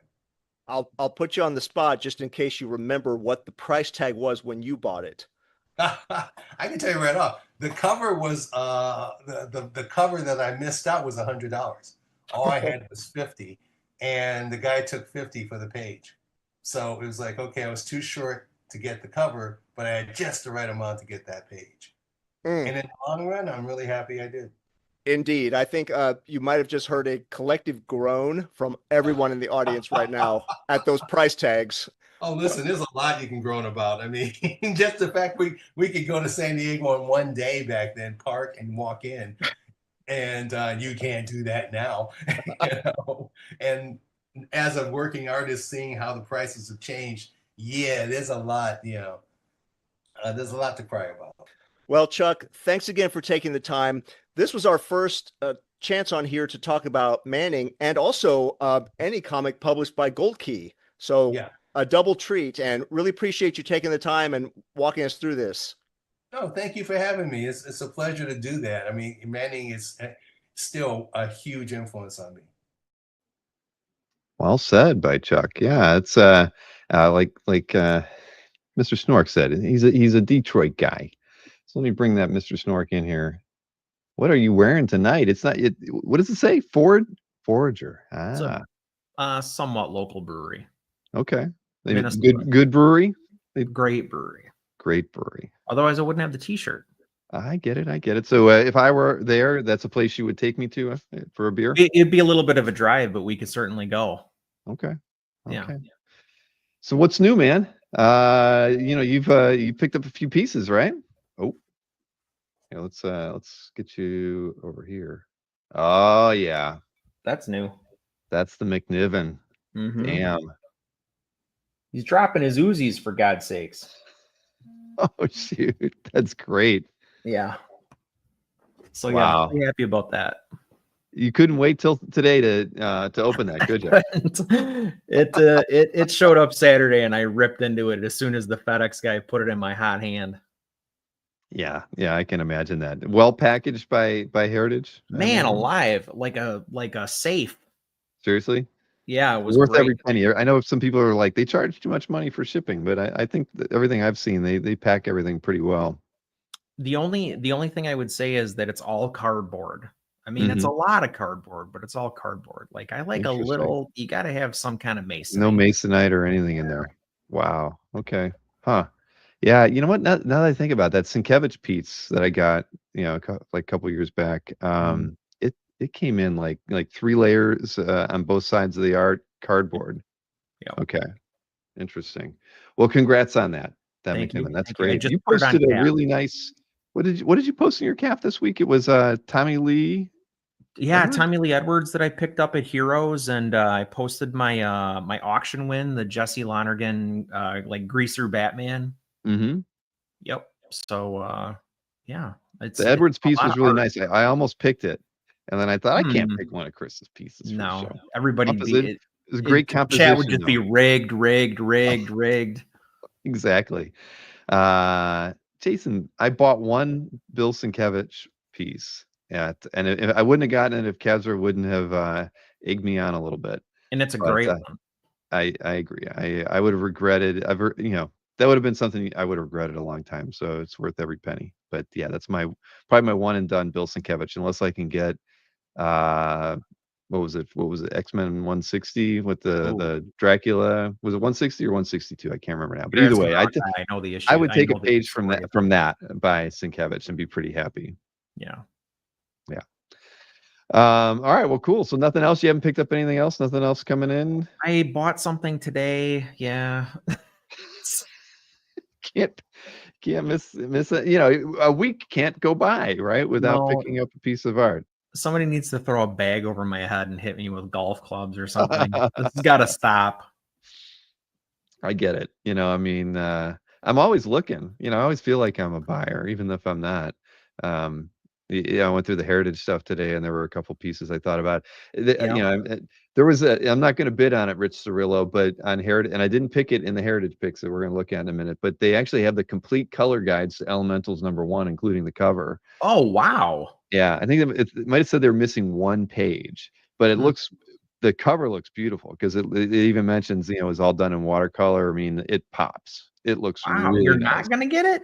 I already own 3 color guides from not from issue 1, Okay. of course, since they're all in this lot. But nah. I mean, come on. I got 2 pages from interior pages. Yeah. So I mean, that's enough. Let somebody else have the color guides. Rich Cirillo, I will not be competition on that one. Yeah, But I saw in my CAF email this morning, there are 2 incredible Carlos Pacheco pieces coming up. Oh man, that Avengers Forever splash is just bananas. how did you know? That's my first pick.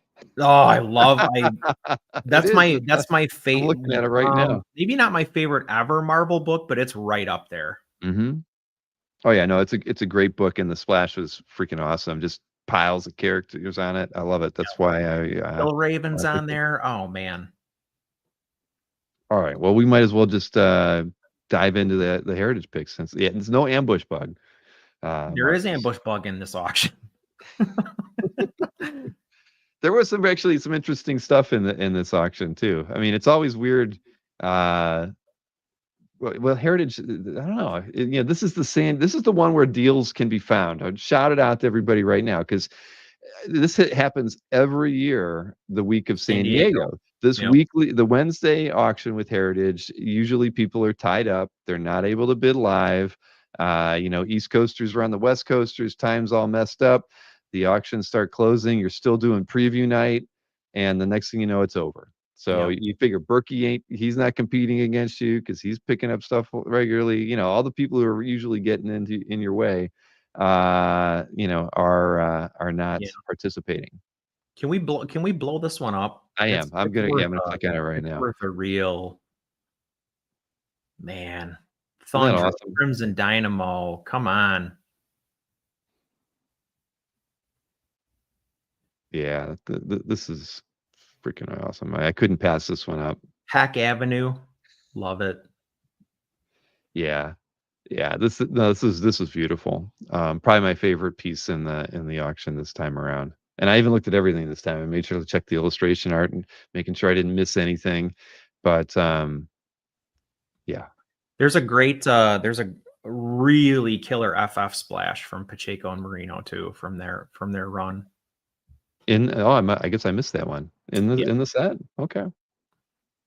Well, my next piece is that Paul Smith one. Al Milgrom inks the title page to X Factor 46. Hey, it is Paul Smith, Milgram Inks, and it's kind of X related, right? You get the beast on it. So for Yep. those of you trying to get a Paul Smith X-Men related page and a splash on top of that, here it is. Should these won't break the bank, that's for sure, but a very Feels nice like piece. Paul Smith too, like right off the bat. Yep. Nope. I thought the same thing too. I mean, I've seen some Paul Smith pages that where the inker doesn't, it just loses the Paul Smith feel on Right. it. But I felt this one was worth pointing out to everybody.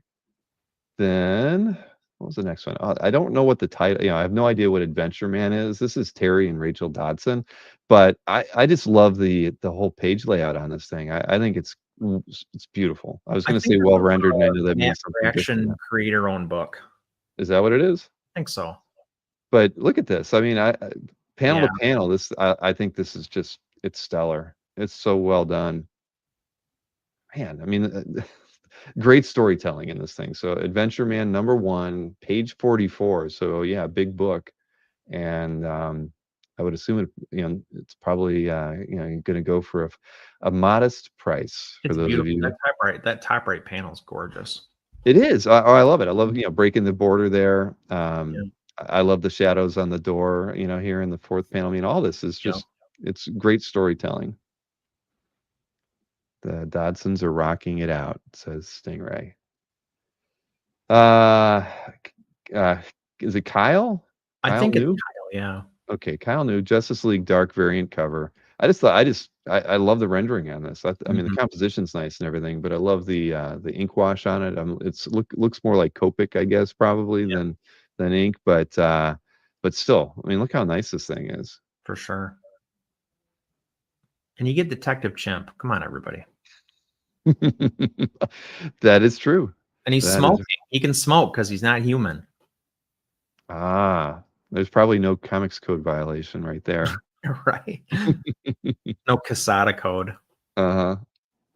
Then what do I got next here? I got a Mirka and Dolfo, a Harley Quinn variant cover. What was it from? Something called Black and White and Redder. So just I wanted to lean into some DC stuff this time around. So rather than always going all Marvel like I tend to do. But It's a clever composition. The mirror.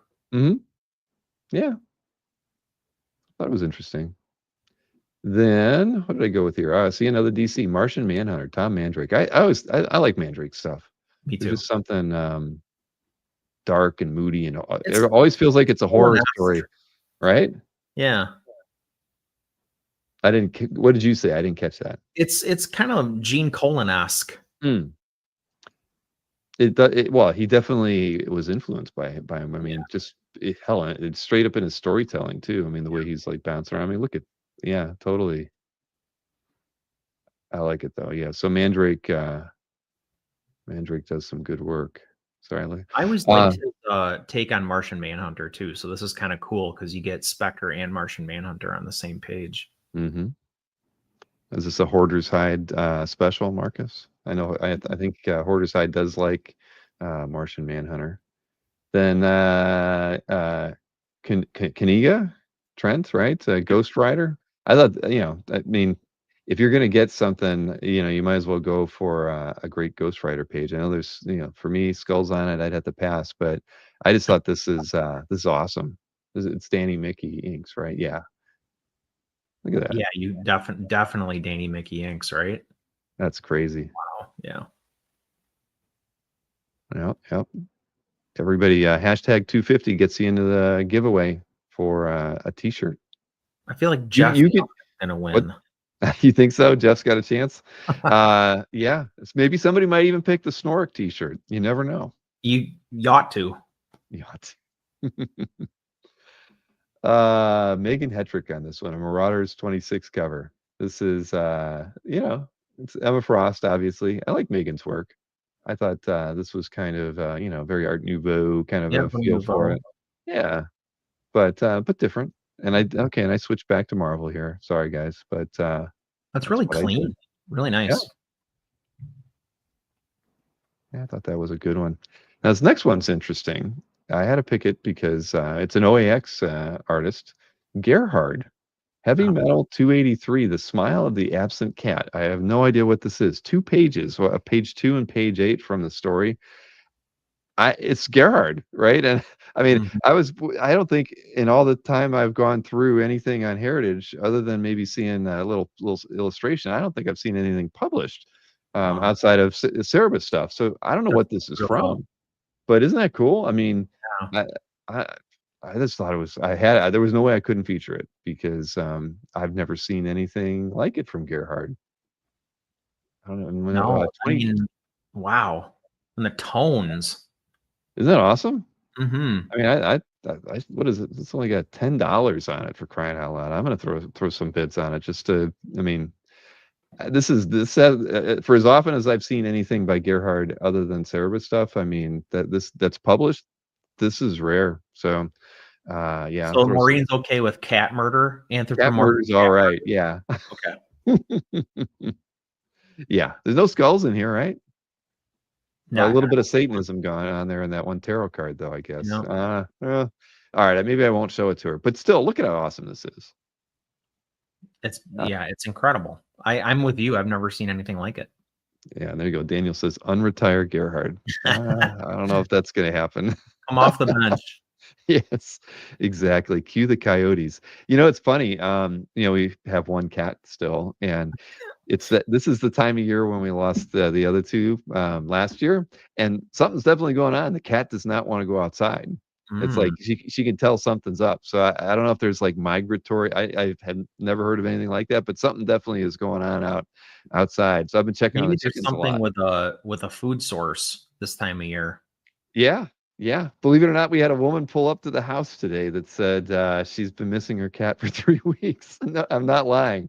I was in a meeting with Casper earlier, and I kept looking because the Ring doorbell kept going off, and it was a woman who came up to the door, knocked. Maureen didn't answer it. She ended up coming back, and so they talked for like 5 minutes. And I came out. I'm like, "What'd that woman want?" She's like, "Well, she's missing her cat for a few weeks, so I felt like I had to talk to her for a while." I'm like, okay, you didn't tell her about the coyotes, did you? Ranga hit it with his car. That's right. All right. So there one more piece, and this one was kind of an obvious one. I had to pick this one. Yeah. Art Adams, vintage, color, piece. This is from 1991, a Storm piece. I mean, there's going to be plenty of Art Adams fans that are going to be after this just because of the era it was drawn. And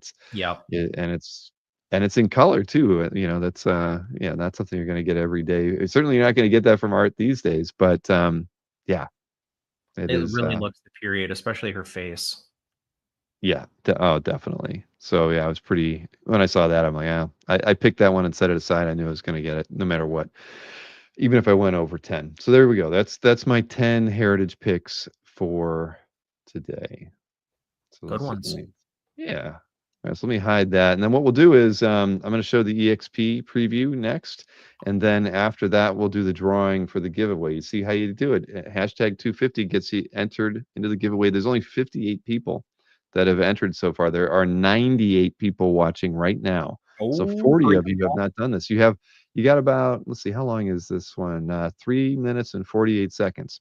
Got 3 minutes and 48 seconds before we are going to do the drawing. So do it while the preview is playing for Nick's show tomorrow at 7 o'clock. He will be on the EXP on all his social streaming channels, and we can get to see what he's going to be offering for sale right now. Everybody, this Friday, July 18th, 7 p.m. Eastern, 4 p.m. Pacific. We're in July, right after July 4th, halfway through July, something like that. The week before San Diego, we're going to have a little bit of the Battle of Independence. But we're also going to have some fantastic art. We're going to have a lot of fun. Matter of fact, we're going to have some special pricing, helping out with special requests. And to help me will be Rudolph. So it'll be me, Amy, and Rudolph on Friday. So let's gear up because, like I said, this is going to be a great one. So we are going to have Space Quest #1 cover by Mark Bagley. Oh, that is awesome. We're going to have Thundercats Lost #2 cover by Mark Bagley. We are going to have Stitch. I don't remember if this is #1 or #2. Hold on. I'm just the publisher. #2 cover by Jay Lee. Now, on the those are fantastic, and they are independent. So the Battle of the Independents. But this is my only Ricardo Villagram Strange Tales painted page. Hope it doesn't sell, but if it does, it does. Then a little bit of Fantastic Four by Kieran Dwyer with the Inhumans. Just two great pages, man. Wish they were sequential. Then, speaking of the Battle of the Independents, Witchblade 110 by Luke Ross. Check it out. This is gorgeous. Then we're going to go back to Bagley. I should have switched this, but what are you going to do? Bagley should have been with the other Bagleys. So this is Miles Morales Spider-Man 36, pencils and inks by Bagley. Then I mentioned that we would have Howard Chaykin, and we have American Flag. More independents. So we've got 300 cover by Brett Booth. We've got a Hell Witch cover by Brett Booth. I was asked about Way of the Rat last week, so these are my only two Way of the Rat pages. Also by Luke Ross. I debated whether or not to put the Rosses together with the Witchblade, but I decided not to. I decided to keep the cross-gens together. Then I have a Meridian page by Luke Ross, pretty nice splash page. Then, for my Valiant friends, I have a Quantum and Woody cover by Tom Rainey. God, man, English is my second language. Then we have a Bloodshot cover by Brett Booth. I mean, this is really sick. I mean, Amy, what do you think of this cover with all the detail? I love it.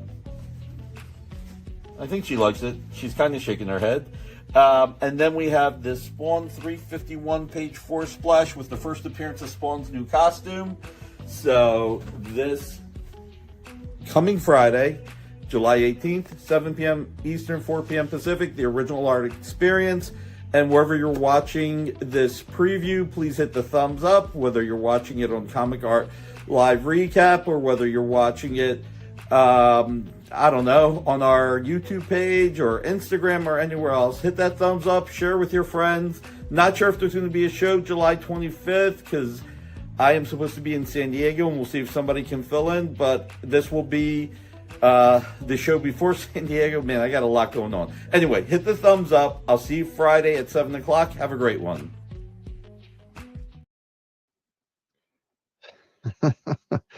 All right. Well, there you go. Some good stuff. Some vintage stuff, some modern stuff, some Dynamite stuff. What was that? I saw Marcus even said Dynamite's back in the stores. Always a good thing. I really like when Nick's schedule hits him.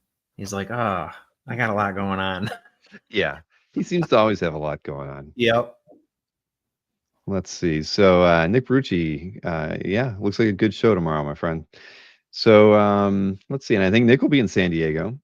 I think we're doing lunch with Nick on Friday. He'll be a part of a group that's going out. So maybe I'll get to see him. I wonder if he'll have steaks. I don't know. If Nick's buying, we will. Okay, so we have a giveaway. It's time for that, right? For those of you who haven't done it, you have like a couple seconds left. You type hashtag 250 and hit enter into the chat to be entered. We are I'm going to give away, and I'm going to buy these myself and ship them out. So whoever gets the five drawings for this. So we got to get 5 chances to win. There's only, how many people have entered so far? 66. My goodness, 66. We got 99 people watching, so 33 of you have not done it yet.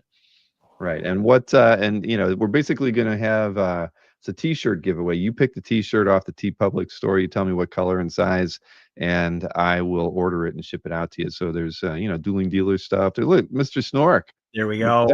Cradled in Thing's arms. In his cap, you got some OE Expo, Crotch Goblin, Moidoc, classic comic art fans. You got a comic art fans one without the pencil, a few other things in there. So you'll get one of those. But let's go ahead and do the giveaway now. I'll take this. 69 draw. We make it. We did it. We made it to 69. Yes. All right. Here we go. Drawing 5 in a row. Now remember, anybody who gets their name pulled, you need to email me, bill@comicartfans.com. I will put the link into the chat so those of you can have it. And if you lost it, you can always. Now we're at 70. Sorry. I should have pulled the trigger sooner. But anyways, you'll email me, bill@comicartfans.com, and we'll set things up after the show. So here we go. First one. Lots of familiar names in that set. Mm-hmm. Michael Rock. Okay, number 1, Michael Rock. Congrats. With all that confetti. Now we draw a second one. Oh, I saw you at the start of that. I did.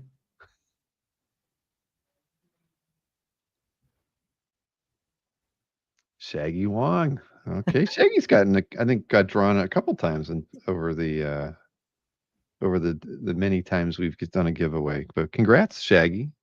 We got 3 more to go. You can still enter hashtag 250. I think it won't stop you. Oh, Mike, it would have been rigged. yeah. Michael true. Grant, 3rd winner. Congrats, Michael. On Facebook. Hey, See?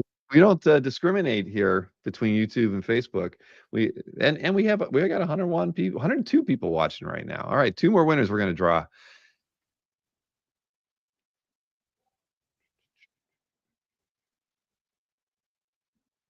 And oh, oh, now that's rigged right there. Rick. Nick Barucci. Okay, Nick.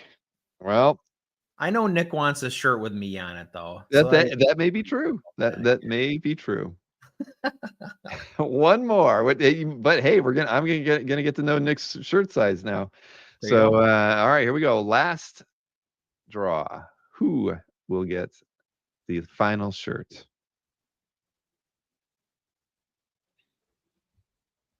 Ron. Hey, Ron Lim. Yeah. All right, Ron.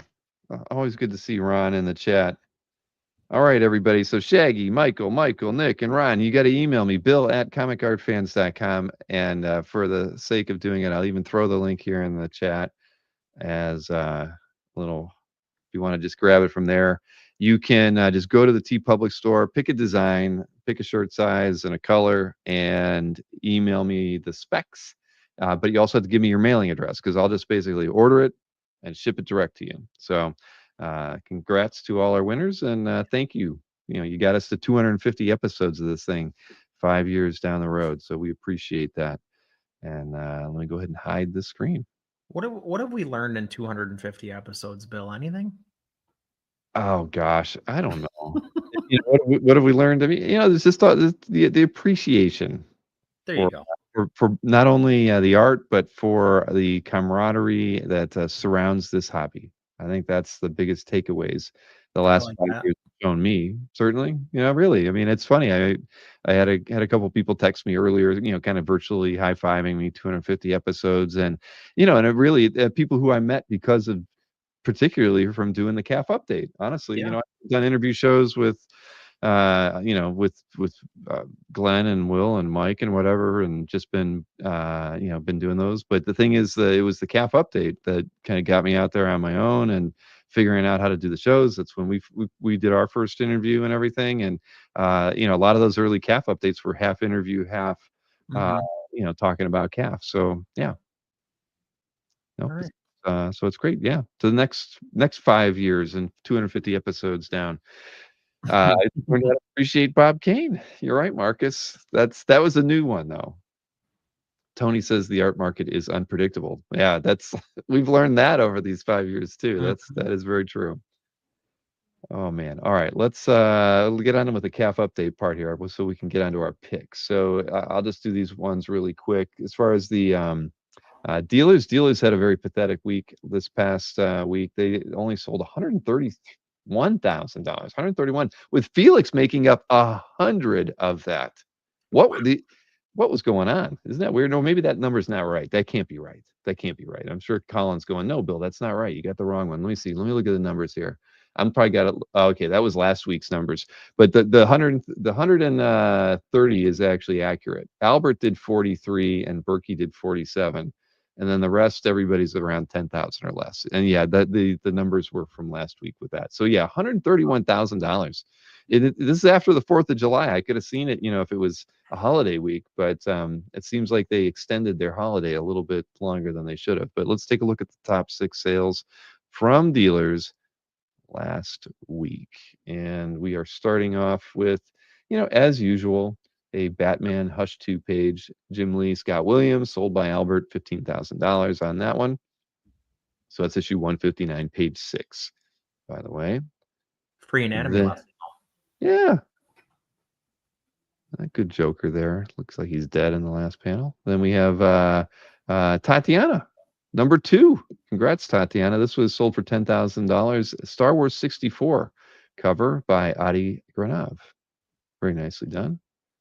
Then Art Adams. Hey, look, here he is again. Bob Wyachek inks on this X-Men Annual 12 page, sold by Mike for the asking price of $9,500. Then Albert sold this one. This is from Captain America, issue 142. John Romita Sr. pencils with Joe Sinnott inks. Great gargoyle there. And then another Art Adams piece. This one sold by Berkey again. $7,500 on this Fantastic Four 348 page. Very nice Mole Man there. And the alternative FF group.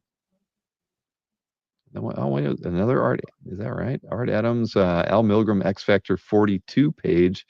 Again, sold by Romita Man. $7,500. It was a nice Cyclops flying there, wasn't it? I really loved the X Factor costumes, those first costumes. Yeah, that was a good page. Shoot. What is Jason's like throwing a fit in the chat? He's always throwing a fit in the chat. It's his deal. Oh man. That was a great Romita page. All right. So auction results. The average 343,000 between the eBay Weekly, Heritage Weekly, and I think there was a Zits auction that added maybe 30,000 of that. So right where everybody should be. Let's take a look at. Although the eBay numbers are skewed because there's a top sale listed as $35,000, and it's going to be the first piece we're going to see. It's a Mike Mignola Seed of Destruction number 1 page that went for a best offer of $12,000. Oh, compared to Heritage, somebody got a smoking deal on that. I was a little surprised. I know, but let's take a look at the pages here. So we're going to show the top 3 eBay first, then top 3 Heritage Weekly second, and here we go. So the numbers aren't completely accurate when we take into account that. But here's that Seed of Destruction page. So it's it's a cool page, but this one went for $12,000, even though it was listed for sale on eBay at $35,000. The best offer won out on it. So it's probably about right? No Hellboy on there except in a photo. Then we have this Bruce Timm Black Queen sketch went for $4,000. Did Jason get that one? I don't know, maybe. But then this is a boys page that was listed at $3,000, and I had to go check, and it actually was sold at best offer for $1,000 from the boys issue 29. And then over at Heritage is Alex Raymond, Secret Agent X9 Daily from 1934, sold for $8,437. And then we have a John Buscema, Joe Sinnott FF 122 page. This one's really nice. Roller coasters are your thing. This was a popular piece. Went for $8,125. And last but not least, a Reed Crandall Erie number 2 page went for $6,875. Yeah, I mean it's awesome. Stunner. Mm-hmm. And I mean, you always see in the chat, people, or whatever, everybody talks about how, the art's going to get old and people are going to forget about it and they're not going to pay any money. I mean, the number 1 selling piece at Heritage is an Alex Raymond Secret Agent Daily from 1934. It's 91 years old, and it went for the highest selling OA lot at Heritage Weekly. I like to think that part of what we do and part of what CAF is about art appreciation, right? Of course. And if you can take the character or the whatever out of it to some extent, like you just have to be able to appreciate the medium and appreciate the art on some level. Agreed. But I guess I'm more referring to the people who talk about, well, it's once those people have passed who read those comics, nobody's going to spend $250,000 on a That's block. what I'm saying. I don't get that. I don't get it either. I mean, I don't think it's true. I mean, especially when, good art is good art. I mean, that's why you see Hal Foster's selling for, big money all the time. I mean, That Crazy Perzetto was Cats, what, 1.3 million. right, right. It's just, I don't know. I think it's more like wishful thinking, or people like were just wanting to poo-poo big sales, like, oh, they're just throwing their money away. But it's wrong. I really think Yeah. that thinking is very wrong. What did Peter Rose say? Everybody agrees with. Beautiful Reed Crandall. Yep. Yeah. Okay. All right. Let's get on with our picks, and then I can have my celebratory drink before going to bed tonight. So let's see. Your picks get us started. Let's get my screen resized right here. Stuart Immonen artwork. It's the first piece here. Okay. Whose collection are we in? I Heart Comic Art. 2 years on calf. And I can't click on it. All right. So Premium member though. yeah, I don't know why they didn't make the scan bigger. Okay, well, tell me about this one. The composition's great. It's a great battle scene. Yeah, absolutely. I mean, that's a big piece of it. I really love how, there's really something happening, like something cool happening on like almost every inch of this piece. I think Gladiator is so cool to me. So the fact that like all of these guys are having to wail on Gladiator and he's basically just weathering it all is, thematically very cool. But Immonen is such an important artist in my mind. He's so versatile. I mean, he can dial things up like this, and then at the same time, he can do something that's like really loose and expressive, and even comedic, like he did in Next Wave. So yeah, I mean, as far as like artistic impact goes, I think we're going to be Immonen is one of those guys that where we're going to see people, in the next 10 years who are like, oh, I was really influenced by Stuart Immonen. I think you can't tie him to one title or one run necessarily. You can't say like, oh, that Stuart Immonen run on Uncanny or, whatever necessarily. Mm-hmm. But I do think he's a generational artist. Yeah. No, I'm not going to disagree with you, because I mean, I haven't seen anything that I didn't really appreciate a lot. And I look at him and I think he could be the next like Kevin Nolan kind of guy, somebody who just always was very influential. Mm-hmm. And many artists say that they looked upon their work as revelatory in some way. There you go. Robert Berman says his Superman Secret Identity was great. Mm-hmm. There you go. Yeah, everybody loves Immonen. Yep. Great Canadian elbows up. Rich Danny's. Yeah, Tony said Immonen had a great run on Superman as well. Oh, wait, I don't think I did like it. All right, good. Thank goodness. All right. So Mr. Lett, a 1-year veteran of comic art fans, and this is a J.H. Williams piece. I can click on this one. Wow. Yeah. I love how, obviously this is so clean. The technical stuff is done perfectly. It's still got like in pieces, it still has kind of an impressionistic feel to it though, where he does take some liberties with like what he's drawing or like the angle of something, or, it's very busy, but at the same time, it's incredibly clean. I think the composition is more design maybe than illustration, which I definitely gravitate to. There's some stuff happening on here that clearly isn't part of the character's armor or, whatever. Right. It's just there to be a cool graphic element. I always appreciate that in his work. But I think, for kind of earlier J.H. Williams, this is really, really dialed in from a cleanliness and detail perspective. It doesn't have all of the like painterly stuff that we associate with it, like ink washes and things like that. It does have it in places, but it's really dialed back. So in as far as like J.H. Williams stuff is concerned, this is unique, and I think maybe that's what I gravitated to. Yeah, I mean, I probably wouldn't have said J.H. Williams when I saw this, but like you, I was thinking it's very graphic. It's well composed, and and they're throwing a lot of elements in there just to make the composition all that more interesting. And so Marcus said that Mr. Lett did a major art dump. Okay. Oh. I don't think I actually don't recognize the name, so I don't think I've been in their calf gallery before. But yeah, no, that's awesome. Mobius meets Darrow. That's an interesting comparison, Joe K. Yeah, I mean, I can see where you're going with that. Cool. Yeah, no, that's this is from what? Milestone Forever #1 pinup in 2010. It's beautiful. Really nice. Yeah. Well, I'll have to check out Mr. Lett's calf gallery when we're done here. Next up from Robbie Amore. And everybody remembers Robbie. I know he's not with Next Comic Art anymore, but he has his own calf gallery right now. And I've always enjoyed Robbie's stuff. I've got a few pieces by him. Mm-hmm. He's, terrific with likenesses, obviously, but this more than anything to me, some of the stuff he does has this like real movie poster feel to it. This definitely has movie poster like all over it. The Clint Eastwood likeness is really incredible. I love this movie. Like that certainly doesn't hurt, but I love what he did with the, he's really heavily weighing on that revolver that's in the foreground of the piece.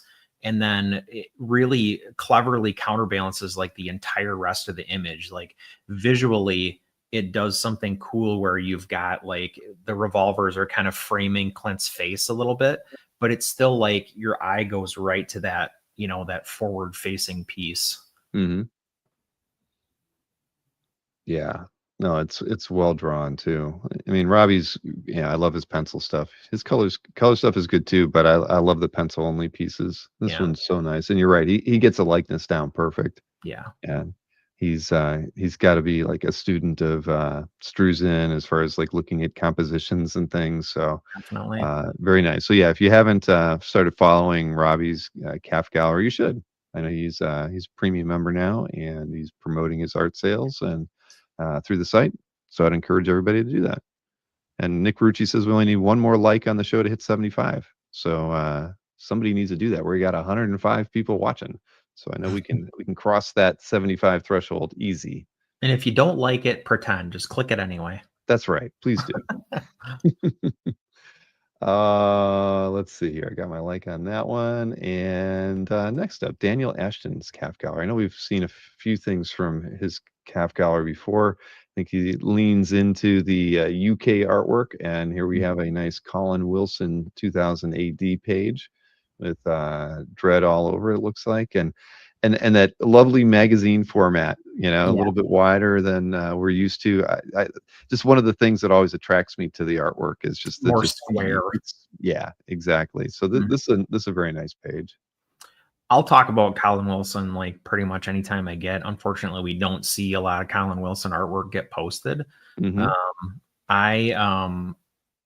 I knew him from Blueberry. And, really thought of him as a Western artist, and, obviously really thought of him as like, wow, this guy can draw just like Mobius, which, who can say that? But seeing him on this sci-fi stuff, like he's done some Star Wars stuff. He obviously did a bunch of Judge Dredd, is really fun too, because he brings that bottom right panel. He does bring some of that Mobius into, Dredd, which you don't see because it's normally not this artistic sensibility. So a lot of cool reasons to love this page. I think it's got excellent storytelling. That panel in the middle where the guy's being dragged into the little car, like the way that the guy is, they're portraying him being yanked up into the car, I think is so effective. His body language is great. His hat is like kind of coming off a little bit. You really get a sense of motion from it, but there's no lines showing that he's being pulled. It's all body language that's doing that. And he, Colin Wilson, I think he can draw almost anything, but he draws a great Dredd too in those first couple panels. Yeah. It's just, I agree. I love this page. There's a lot of fun stuff going on in here, and no, he draws. I love the Dredd image in the third panel. That's great. Mm-hmm. And it has, especially the way he does the helmet. It feels more like Carlos Esquerra than like Bolland. Mm-hmm. There you go. And Jeff says that Colin was super nice, and they hosted him at San Diego one year. Cool, Jeff. All right, we broke 80 likes. Thank you, everybody. We appreciate that. Let's see here. What's the next piece? We have something from Justin Port. Oh, speaking of Dredd, I guess that's his avatar. Yeah, this I would have picked this one if you hadn't gotten it. It's too much fun, right? Yeah, let me get my like on there. But Bisley, Lobo, Christmas special, giving the finger. The Bulldog's giving the finger, the Bulldog's smoking a cigar. Yeah, I mean, this is just such a, such a moment in time, right? Like when Bisley was on Lobo and it was Giffen or Grant that was like either plotting it or writing it or, co-drawing it in Giffen's case. But yeah, I mean, it's a quintessential Lobo image. I think this image has been on t-shirts and, whatever. So it's so cool to see that something like this get added to CAF really at the end of the day. Yeah. No, that's I laughed when I saw it and I'm laughing now. This is great. Yeah. There you go. Oh, hey, Justin's giving you kudos for picking his art. Oh yeah, thank you. Justin and I kind of park our cars in the same garage, character-wise for sure. Mm-hmm. Yeah, this one's gorgeous. Nice pick, and another nice piece in Justin's calf.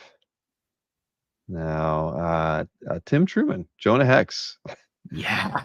I had picked a Tim Truman piece, and then you picked this one. I was like, well, yours is better than mine, so I had to back off mine. But I thought this was awesome, and of course, I know this is one of your favorite characters. Definitely, yeah. And it was actually I normally hate to see somebody take a picture of a framed piece, but the framing is perfect, so perfectly suited and appropriate for the piece. I was like, no, actually, really, I really like this image. And you still it's a good enough photo that you still get a great idea what the art looks like, even behind the glass. So, Tim Truman is how I discovered Jonah Hex, if I'm being honest. Because when I, was really heavily actively reading comics is when, he was doing those minis with Lansdale for DC. And so, my first real exposure to Jonah Hex was Tim Truman on art. So this really struck a chord with me when I saw it. Yeah, and I didn't see this one. I thought I was just surprised because I don't know how I missed it. But no, it's gorgeous, and the frame does look really nice with the piece. Yeah. Now this this is I'm assuming it's Sean Clancy. See, I didn't even bother to check to see who the owner was. I was thinking it might be Rick W. But yeah, we know that Rick had a lot of nice Truman pieces in his collection. Oh. So very, very, very well done. A good pick. I mean, I have nothing to add to it because to me, this is like when I discovered Truman's artwork. I mean, this is the kind of style of work he was doing, and the TSR stuff was what got me first. But yeah, I just love his stuff. And it's funny. I went to that small comic book show this last weekend, and I ran into Tim Tyler, who actually did work with Tim Truman, or did work in the same company that Tim Truman did. And he was telling me a story about how Truman told him to stop drawing like him. He's like, you develop your own style. You got my style down really well. But, and I laughed. I know that was brutal. Can you imagine? You draw pretty well, but you're drawing way too much like me. And Tim was like, that was like some of the best advice I think I ever got, because I started developing my own style after that. But yeah, very, very nice piece. Congrats, Sean, on that one. Then we're going over to Ryan Wilson's calf gallery. 13 I'm going to take years. this one, but it is what it is. I love it. Yeah, well, we know you like some Chris. I love Captain Marvel. I mean, I absolutely love Captain Marvel. He's top 5 DC character for me easily.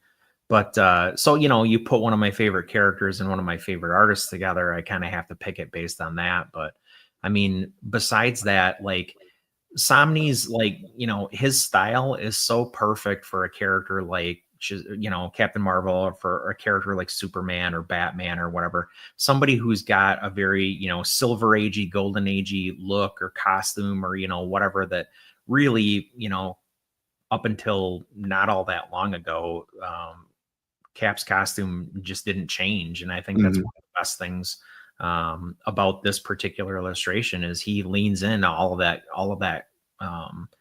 classic stuff. You've got Mr. Mind and Dr. Sivana on here, and Cap is mopping the floor with both. Mr. Mind's got that unbelievably perfect expression on his face. He's so angry. Yeah, I don't know. It's a perfect combo for me. Yeah. Well, no, I completely agree. I love Chris's work as well. I like his lines are just always, they're heavy, they're confident, and he can do no wrong. Now this is like just a standard kind of commission style piece. Yeah. Yeah, I think so. All right. Well, nice pickup for Ryan Wilson, 13-year veteran on the website. Okay, Marcus got his first commented on this one. Will L, and this is yeah. Now I mean, I'll let you go. I mean, I just thought the textures on this thing are just unbelievable, and it's funny. Yeah, I'm saying I'm gonna let you go, but it's funny because there's so much noodling going on here, but the thing is, it's so soft. It's like you'd think it would have a coarse kind of feel to it, and it's a coarse looking character, but the line work is just so subtle, and I just found it to be a really amazing illustration. Well, he gets a surprising amount of definition and a really surprising amount of depth and layering out of all of that, to your point, really noodly fine line work. And we see this with Carlos de Armas or, some other folks that are kind of like working in this. It's not really the same style, but, you could make an argument, right? At the end of the initially I picked this because I love Warhammer. So I love Space Marines. This is Titus from the Space Marine video games. Not my chosen chapter, but what a tonally perfect illustration.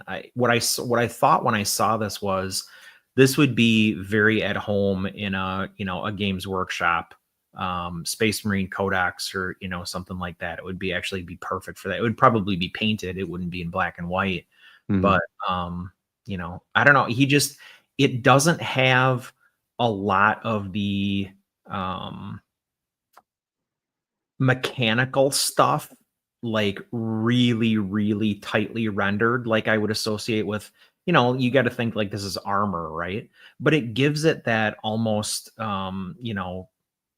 classic era illustration feel, while at the same time feels very, very old, but it's a sci-fi piece. So I think he's melding a lot of, stylistic choices and, the concepts really well in this, something that, almost shouldn't work, but really does.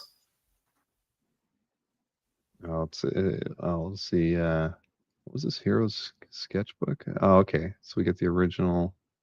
Okay, and then as it appeared in their sketchbook at Heroes. Okay, cool. Yeah, that's nice. So it's a little on the small side, right? It's 8.5 by 11, but what a great piece. I love it. That was on my list for the week too. So we had a little bit of crossover. But I actually found this guy on Instagram. I was really chuffed when I saw this added to CAF because I was like, all right, somebody bought this. It's on Comic Art Fans. All right. Well, Will L, thank you for adding that to CAF. And next up, what do we got? Oh, Stephen Davich. Piece from Danny. It's a G.I. Joe published artwork. Yeah. And this is they did a few silent issues. This one features Jinx, who's a good girl ninja who's, she fights for G.I. Joe. So and I think stylistically it's hard to have made a better choice for this issue than Danny. Her style so perfectly suits, one, the silent issue, because we know how incredible her storytelling is, but two, it has a noir feel to it. And like when I think about, somebody skulking through the shadows and, all that kind of like ninja activity that's going to happen in this book, who's better to draw that than Danny? Right. No, it's No, I like Danny's work. I think, and it fits really well here. The lighting is handled really awesome, a lot like what I expect from work from Danny. I mean, I love that Mhm. first panel, shadow and the light on the figure. I mean, it's nicely done, and I love the composition.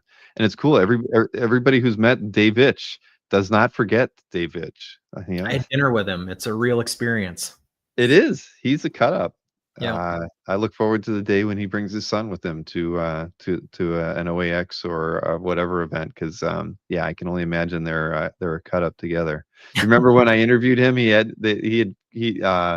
for the show graphic, he took a photograph. Well, he had scanned a bunch of artwork and printed it out on large sheets of paper, and he had a picture of he and his son coloring the art in. Yeah. Yeah. I love Steve. He's the best. Yeah.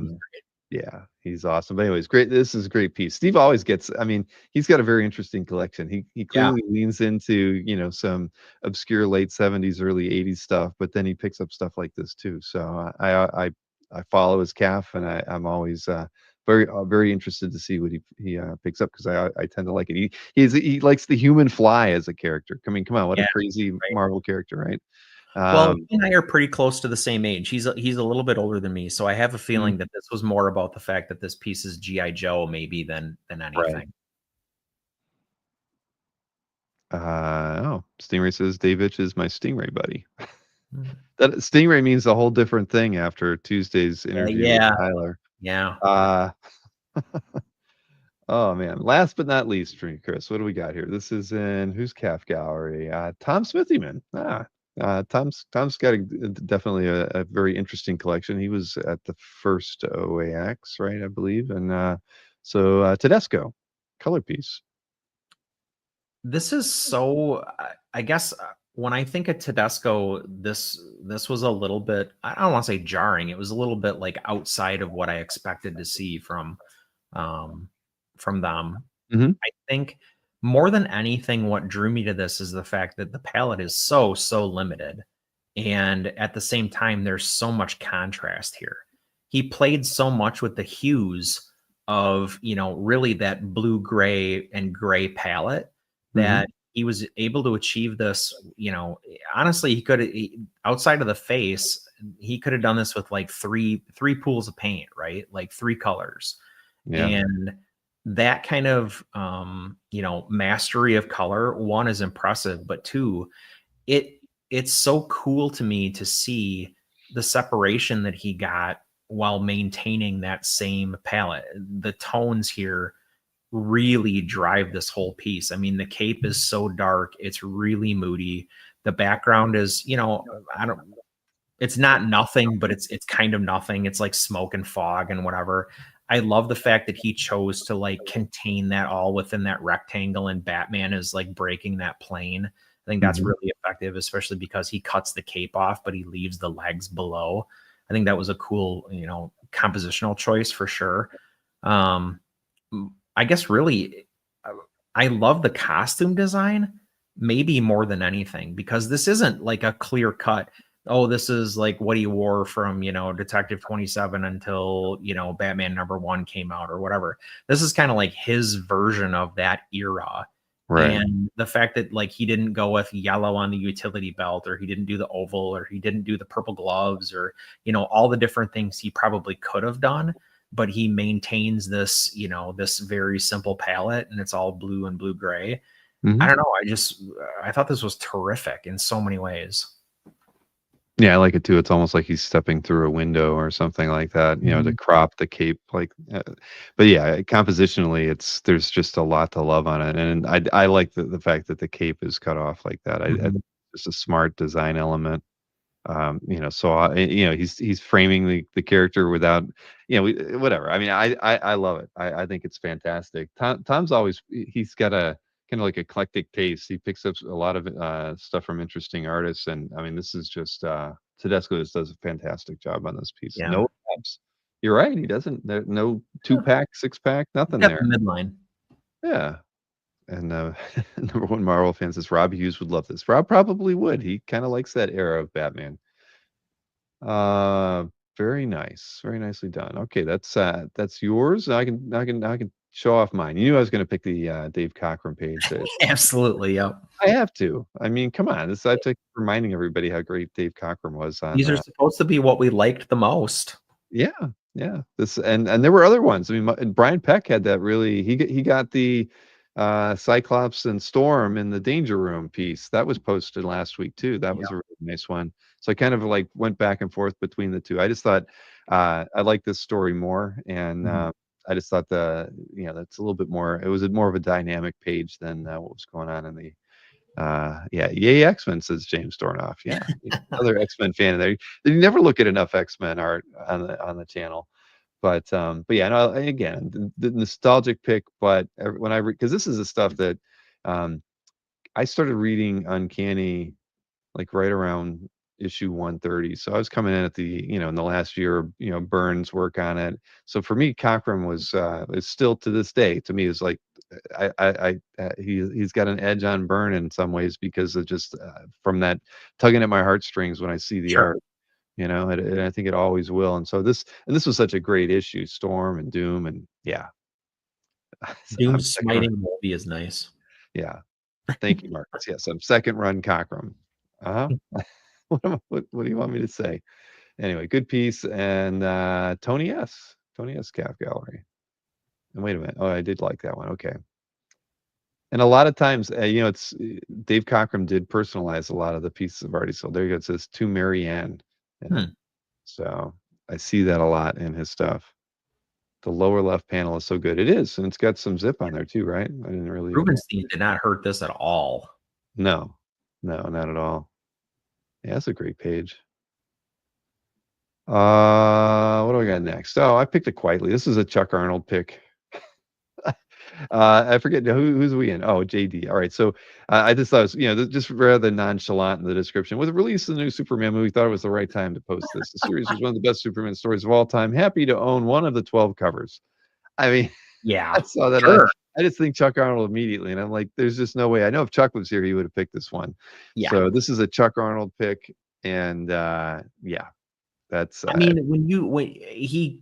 Like you said, it's very nonchalant, but when you can say I have one of the 12 covers, I mean, that alone is worth featuring this. It's one of the better ones too, in my opinion. Some of them were fairly plain. I mean, I don't have a lot of criticism of Quietly, but one thing I would say is his covers, in my opinion, can be a little boring.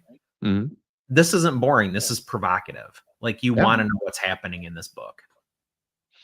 Oh yeah, why is she carrying that weapon? What the hell is Superman doing there? And yeah, I know. I mean, I completely agree. I think this is awesome. But I love that description. It's like he's just been sitting on it for a while and decided to show it off thanks to the Superman movie. Yawn. Right. Oh yeah, it does. I forgot I had this in a portfolio. Yeah. Yeah. All right. Well, that's a beauty. Now, next up, Segovia. Paul P. Paul's one of those guys that I could, I think I could pick something from every week because he just drops enough stuff, and so I intentionally skip over things I see from Paul because he just has so much good artwork, and he's always adding stuff. But I thought the composition on this piece by Segovia was awesome. I love, Moon Knight kind of fading into the fog. I love the hand that's Stark in front of it. I just thought that there was just a lot of nice stuff going on in this composition. That the characters in the background. I mean, that is a great effect. Yeah. I could not pass this one up. And there was another piece that Paul posted this week that I almost picked instead, but yeah, I really like this piece a lot. Love the ink work in it. I just love the way he's handling Moon Knight. Yeah, the central characters having that higher contrast, like that, higher, level of white against everything else is not mid-tone certainly, but behind them, by comparison, it's mid-tone. And then the fact that, like, if you scroll up a little bit, what I was talking about, like you get the one guy who's in the mid-ground, he's treated the same way lighting wise or contrast wise as the main characters, but then the more painterly, like darker wash stuff that's going on with the characters in the background. And then when you think about the fact that like there's that smudgy, like, the light source, that's really why the main characters are getting that treatment. Like it's a very stark object source lighting, and I think that's a great way to do it. Yeah, no, I love this piece. Well, congrats to Paul P on this one. He again, we can congratulate him all the time, but Pretty much. a good one. Oh, this one's I wasn't going to pick this one, and then I kept coming back to it. I like, it's a con sketch. It looks like it's even a marker, permanent marker, but something about the composition of it. Perez, sometimes, Perez was in a hurry in a lot of the work he did because, I mean, shoot, every time I'd see him in Pittsburgh, there was always a line of 20 people, and so all the sketches kind of had a, a looser feel, just normally a head sketch. This one looks like he had some time, and I just thought it just looked really nice, and I love, I mean, I love the way he's handling the light. I love the the way that the female figure is more of a shape than worrying about giving her any like real depth. I just thought, it's not like Frank Miller drawing Sin City, but there's things there that about the way the figure is drawn here that I kept coming back to it, and I'm like, I wanted to highlight this piece. Just, we see a lot of Perez stuff, but I thought this was exceptional. It is I'm pretty sure this is Mickey's Cap Gallery too, but and he has a lot of great pieces, but this is a good one. Well, it's tonally dead on for the character at the end of the day. I mean, it's Shadow, so this level of contrast, I think, is basically perfect. I think what's really clever about it is like he's using the cape as a graphic element, but then she's also drawing in the corners of the cape. So it still reads as a cape instead of just like, oh, it's one of her, shadow constructs or whatever. And then the fact that he goes ahead and just disappears her hair into that same black shape, like really makes that top negative space more interesting. Agreed. Yeah. No, you're absolutely right. And Matt said like Rizzo. Yeah, a little bit like Rizzo. Yeah, I mean, it's a great piece. Yeah. No, so congrats, Mickey. Just another wonderful, wonderful piece in your collection from the master. Lots of likes, lots of comments on that one too. Okay, cool. Now this is kind of a cheater pick. I hate to say this was actually the day, would have been the last week, but I didn't see it on Sunday. It was a late Sunday post, and this is Matt Stewart. Matt does gosh, he's always at IX. I mean, gosh, I mean, this scan's too big. I can't even. Let me close this. Well, the piece looks big. Yeah, I'm sure it is. I mean, Matt, I mean, I bet you this is probably like 3 feet wide by 16 inches tall. A lot of his stuff, is smaller, but I've seen him. He's always at IX, and his stuff is just phenomenal. And yeah, he's just so well suited for. Anything Lord of the Rings, anything Magic the Gathering. He's his pencil work is phenomenal, and I haven't picked anything by Matt ever. I don't believe in any of these because there's probably not a lot of his work on CAF, but there should be because he's very prolific. I mean, he's just highly in demand. He's one of the I think he's just fast too, which is remarkable for as much detail as he puts in his paintings. But yeah, if you're not familiar with Matthew Stewart, look him up. He's just incredible. He's been in the business for a long time, and he's reliable. He just does really great work. The warm and the cool is so well done here, and that, I mean, the sky is beautiful. Yeah, no, and I do not own anything by Matt, which is I don't know. I mean, I don't know why I haven't, because I've he's always been in the IBA book that we put out. I mean, he's just so damn good. Anyway, Matthew Stewart, check him out. Then Dear Moss, there were two, right? There were two really good ones, and this is in Oranga's CAF Gallery. I could have picked the other one too, but this is like a Savage Land Rogue.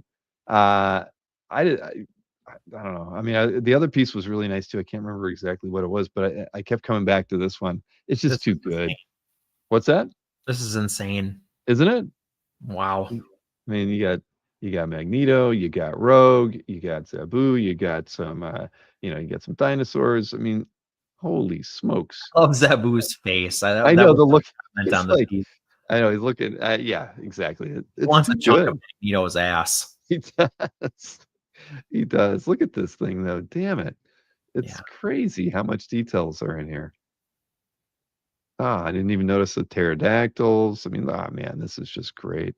But it Yes. all reads, and that's, I think, the most impressive piece. Like, every time I see this guy's stuff, I'm like, there's nothing, there's no tangents, it's not convoluted. Everything looks like it's its own element, and like everything can almost stand on its own. Like, if this didn't have Magneto and Rogue and Zabu in it, it could be in Dinotopia Mm. or whatever, right? It like the illustrations stand on their own, and I think in a way he's almost like, I'll throw Magneto and Rogue in here because that's what they asked for, right? Yeah. No, I love this thing. And let me see, get my like on there. I loved it and didn't love it enough to look at Franklin Booth original. There you go. Let me take a look at that. I didn't even bother to check. Oh, so he gave him reference. Look at that. He Well, did. he's got a Booth style. Yeah, he does. Oh, look at this, man. He got a poem from Marcus. Or is it a song? It could be well, is there a link at the oh yeah, there is. It's a song. Yeah. Black. Oh, he's okay. That's probably that's a good song to put it to. But wait, I want to see what the other piece is because now I can't remember. Oh, it's this one, Hulk and Thunderbolt Ross. Mm-hmm. I like that one too because I thought I love the way he drew the Hulk there. But it's just not as good as the other one. But anyway, congrats, Aranga. Added 2 really fantastic pieces from Carlos to his collection. And look, Rizzo's posting other stuff for sale. Is that Golden Age Sandman down there? I believe so. Let's see. Oh, dang. You just bought some art. You got to take You're right. You're right. You need a cool down period, Chris. Just calm it down. There'll be another one out there. Done. Done. I already have one of his pieces. I'm right. good. I'm good. Oh man. So I almost picked this. I know. How did you not pick this one? This is in Peter Rose Calf I Gallery. feel like we talk about the Shadow too damn much. We do, but that's he's such a dynamic character. And then I just thought this thing is just look how cool it is. I mean, just zooming in on the face, putting the reflection in the gun. I mean, this is it's beautiful. It's so damn well done. I mean, I love the I mean, you just feel this piece. It's so old. It is. It is dynamite. Marcus, you're all right. But Peter's been picking up some pretty cool stuff, and I just love the textures in the inks here on his face. I mean, there's a lot of work put into this thing, and it's gorgeous. Well, Shadow also has a very pulpy feel illustration wise, and Batman doesn't, which I think is such a cool thing to do. Like, Batman has a much more modern appearance, and Shadow feels pulpy. Mm-hmm. Yeah. No, this is a good one. So, Peter, you did he get a lot of what do we got here? 10 likes, 10 comments, 268 views. And Giovanni Timpano. That was the other thing. I didn't recognize the artist, so I was like, should I pick this? Yeah, I'm not. I didn't even look at the artist name because I just like the image. I just like talking about artists we don't talk about all the time, Right. Wow. Okay, I'll have to check them out because I'm not. Huh. Cool. Well, again, yeah, see, Nick, there you go. What do you got? 2 more pieces here. So the Paul Pope Superman image I picked, sometime I think middle of last week. I knew I was going to go with this one because of the movie and everything, and it's a good image, and it's Paul Pope, and he's got the gallery show going on and everything. I just thought the whatever this machinery is that he's whipping around, it's fun. It leads into the smoky fire, and I just thought that overall it was just a fun kind of fluid. It feels a little like Action #1 too, which I think is cool. Yeah. You're right. I think when I first saw it, I mean, that was initially what I was thinking, and then I was like, I don't know what the heck he's doing, what he's holding. I mean, you're right. But either way, bottom line, it's a great piece. And I'm sure, is it over? I don't know if they said what the dimensions are. Huge. Is it huge? Yes. Chuck Arnold, man. Yeah. I saw this in person at Heroes. It is massive. He didn't show this to me at Heroes. Man. All right. Well, nice get there, Chuck. I know you've always liked Paul's stuff too. But yeah, I mean, Pope usually works on like 16 by 24 or something. I mean, everything's pretty That sounds oversized. about right, actually. Yeah. Chuck gets all the cool stuff. Yes, he does. But no, wonderful pickup, Chuck. I wish I would have liked to have seen that at Heroes myself, but maybe I'll get a tour of Casa Arnold one day. It's worth going, especially if you like John Byrne and Howard Chaykin. and a big library full of books. Oh, right? man alive. Yeah. All right. Well, I only got one more piece here, and this is a crisscross piece. I don't know if I've ever picked crisscross stuff. Who's Calf Gallery and Simon K. I just like the composition on this piece. Hulk dropping down on Captain Marvel, and the Hulk is just so damn big. I mean, his rear end is hanging off the side of the page. Wow. I just thought there was something fun about it that again, it's why we love comics. I mean, that you can there's just no way the Hulk's not really that much bigger than Captain Marvel, right? It's just like they're just going all in on this one. I just thought it was great, and it's filled. It's like just packing it in with art on this thing, and I love the action lines on the Hulk. I mean, he's coming down like a freaking bunker buster bomb or whatever the hell they dropped. That weigh like 50 tons or whatever the hell. I mean, he's coming down anyway. Bottom line, I thought this was my last pick, but I had like 2 or 3 other pieces that I was looking at. This one just I kept going. I can't not pick it. It's so fun. So. The best is when you contrast him versus Genus Val. It's like, oh my God, he is in trouble. He's like, huh? Yep. Yeah. No, this is awesome. So yeah, my God, I didn't put my like on it though. I love comic art. That's a good title. Or I love my art. Oh, that's even better. I love my art. Simon K. 90s goodness. Is that when that's from? I had no idea when this was published. Late 90s. Okay. Well, I actually would have guessed early 2000s, but he's probably that's what I would have thought too. I had no idea. But well, good pickup, Simon. Yeah, that's awesome. Not too shabby at all. Written by Peter David. Oh, I didn't know that. Awesome. Well, there you go. We made it. Awesome. It's 8 minutes to midnight. I was thinking we were going to go longer. But hey, anybody who was drawn, Shaggy, Michael, Nick, and Ron, remember, go to the TeePublic store or email me for the link. I'll send you the link. Pick your shirt style, which image you want. Get me your style of the shirt, the color, the size, and your mailing address. And I'll hook you up before I leave for San Diego. I think TeePublic usually takes like 8 to 10 days to deliver. Yeah. So yeah, expect it in a couple of weeks. But please shoot me an email. I will order those ASAP. Chris, fun as always. You made it to the 250th episode. I'll reach out to like Guerrero. I know Tim said that he'd like to do a pick, and Stingray wants to do some picks. God, is there a third? I'm spacing, and I might have to go look at the chat from last week. Okay, well, I definitely remember Stingray and Tim. So we'll get somebody in for the 251st episode. Sweet. And yeah, so you'll get a couple weeks off. So we have no show next week. The only other show before Kazra and I go to San Diego will be the Hillary Barta show Saturday at 2. I showed off all the art for that. So some fun stuff. I think everything's pretty. I mean, prices are going to be like, I think 200 to up to like 1,000, maybe a little bit more than that on a couple of the pieces. But the Splash Brannigan stuff, I don't think he's sold any of that. So that's all first time to market, written by Alan Moore. Really cool stuff. And the Plastic Man stuff, I could tell was tugging at his heartstrings. He didn't know what pieces to let go. He's like, I love every page from those books that I worked on, because that's always. He said he's like every panel, every page had him drawing Plastic Man in some weird form, and he's just held on to that stuff forever. I don't blame him. Yeah, thank you. Hey, Stingray. 250th. Thank you, Stingray. Thank you so much for that super chat. And Ron Lim says he'll see us at San Diego. So awesome, Ron. Look forward to seeing you there.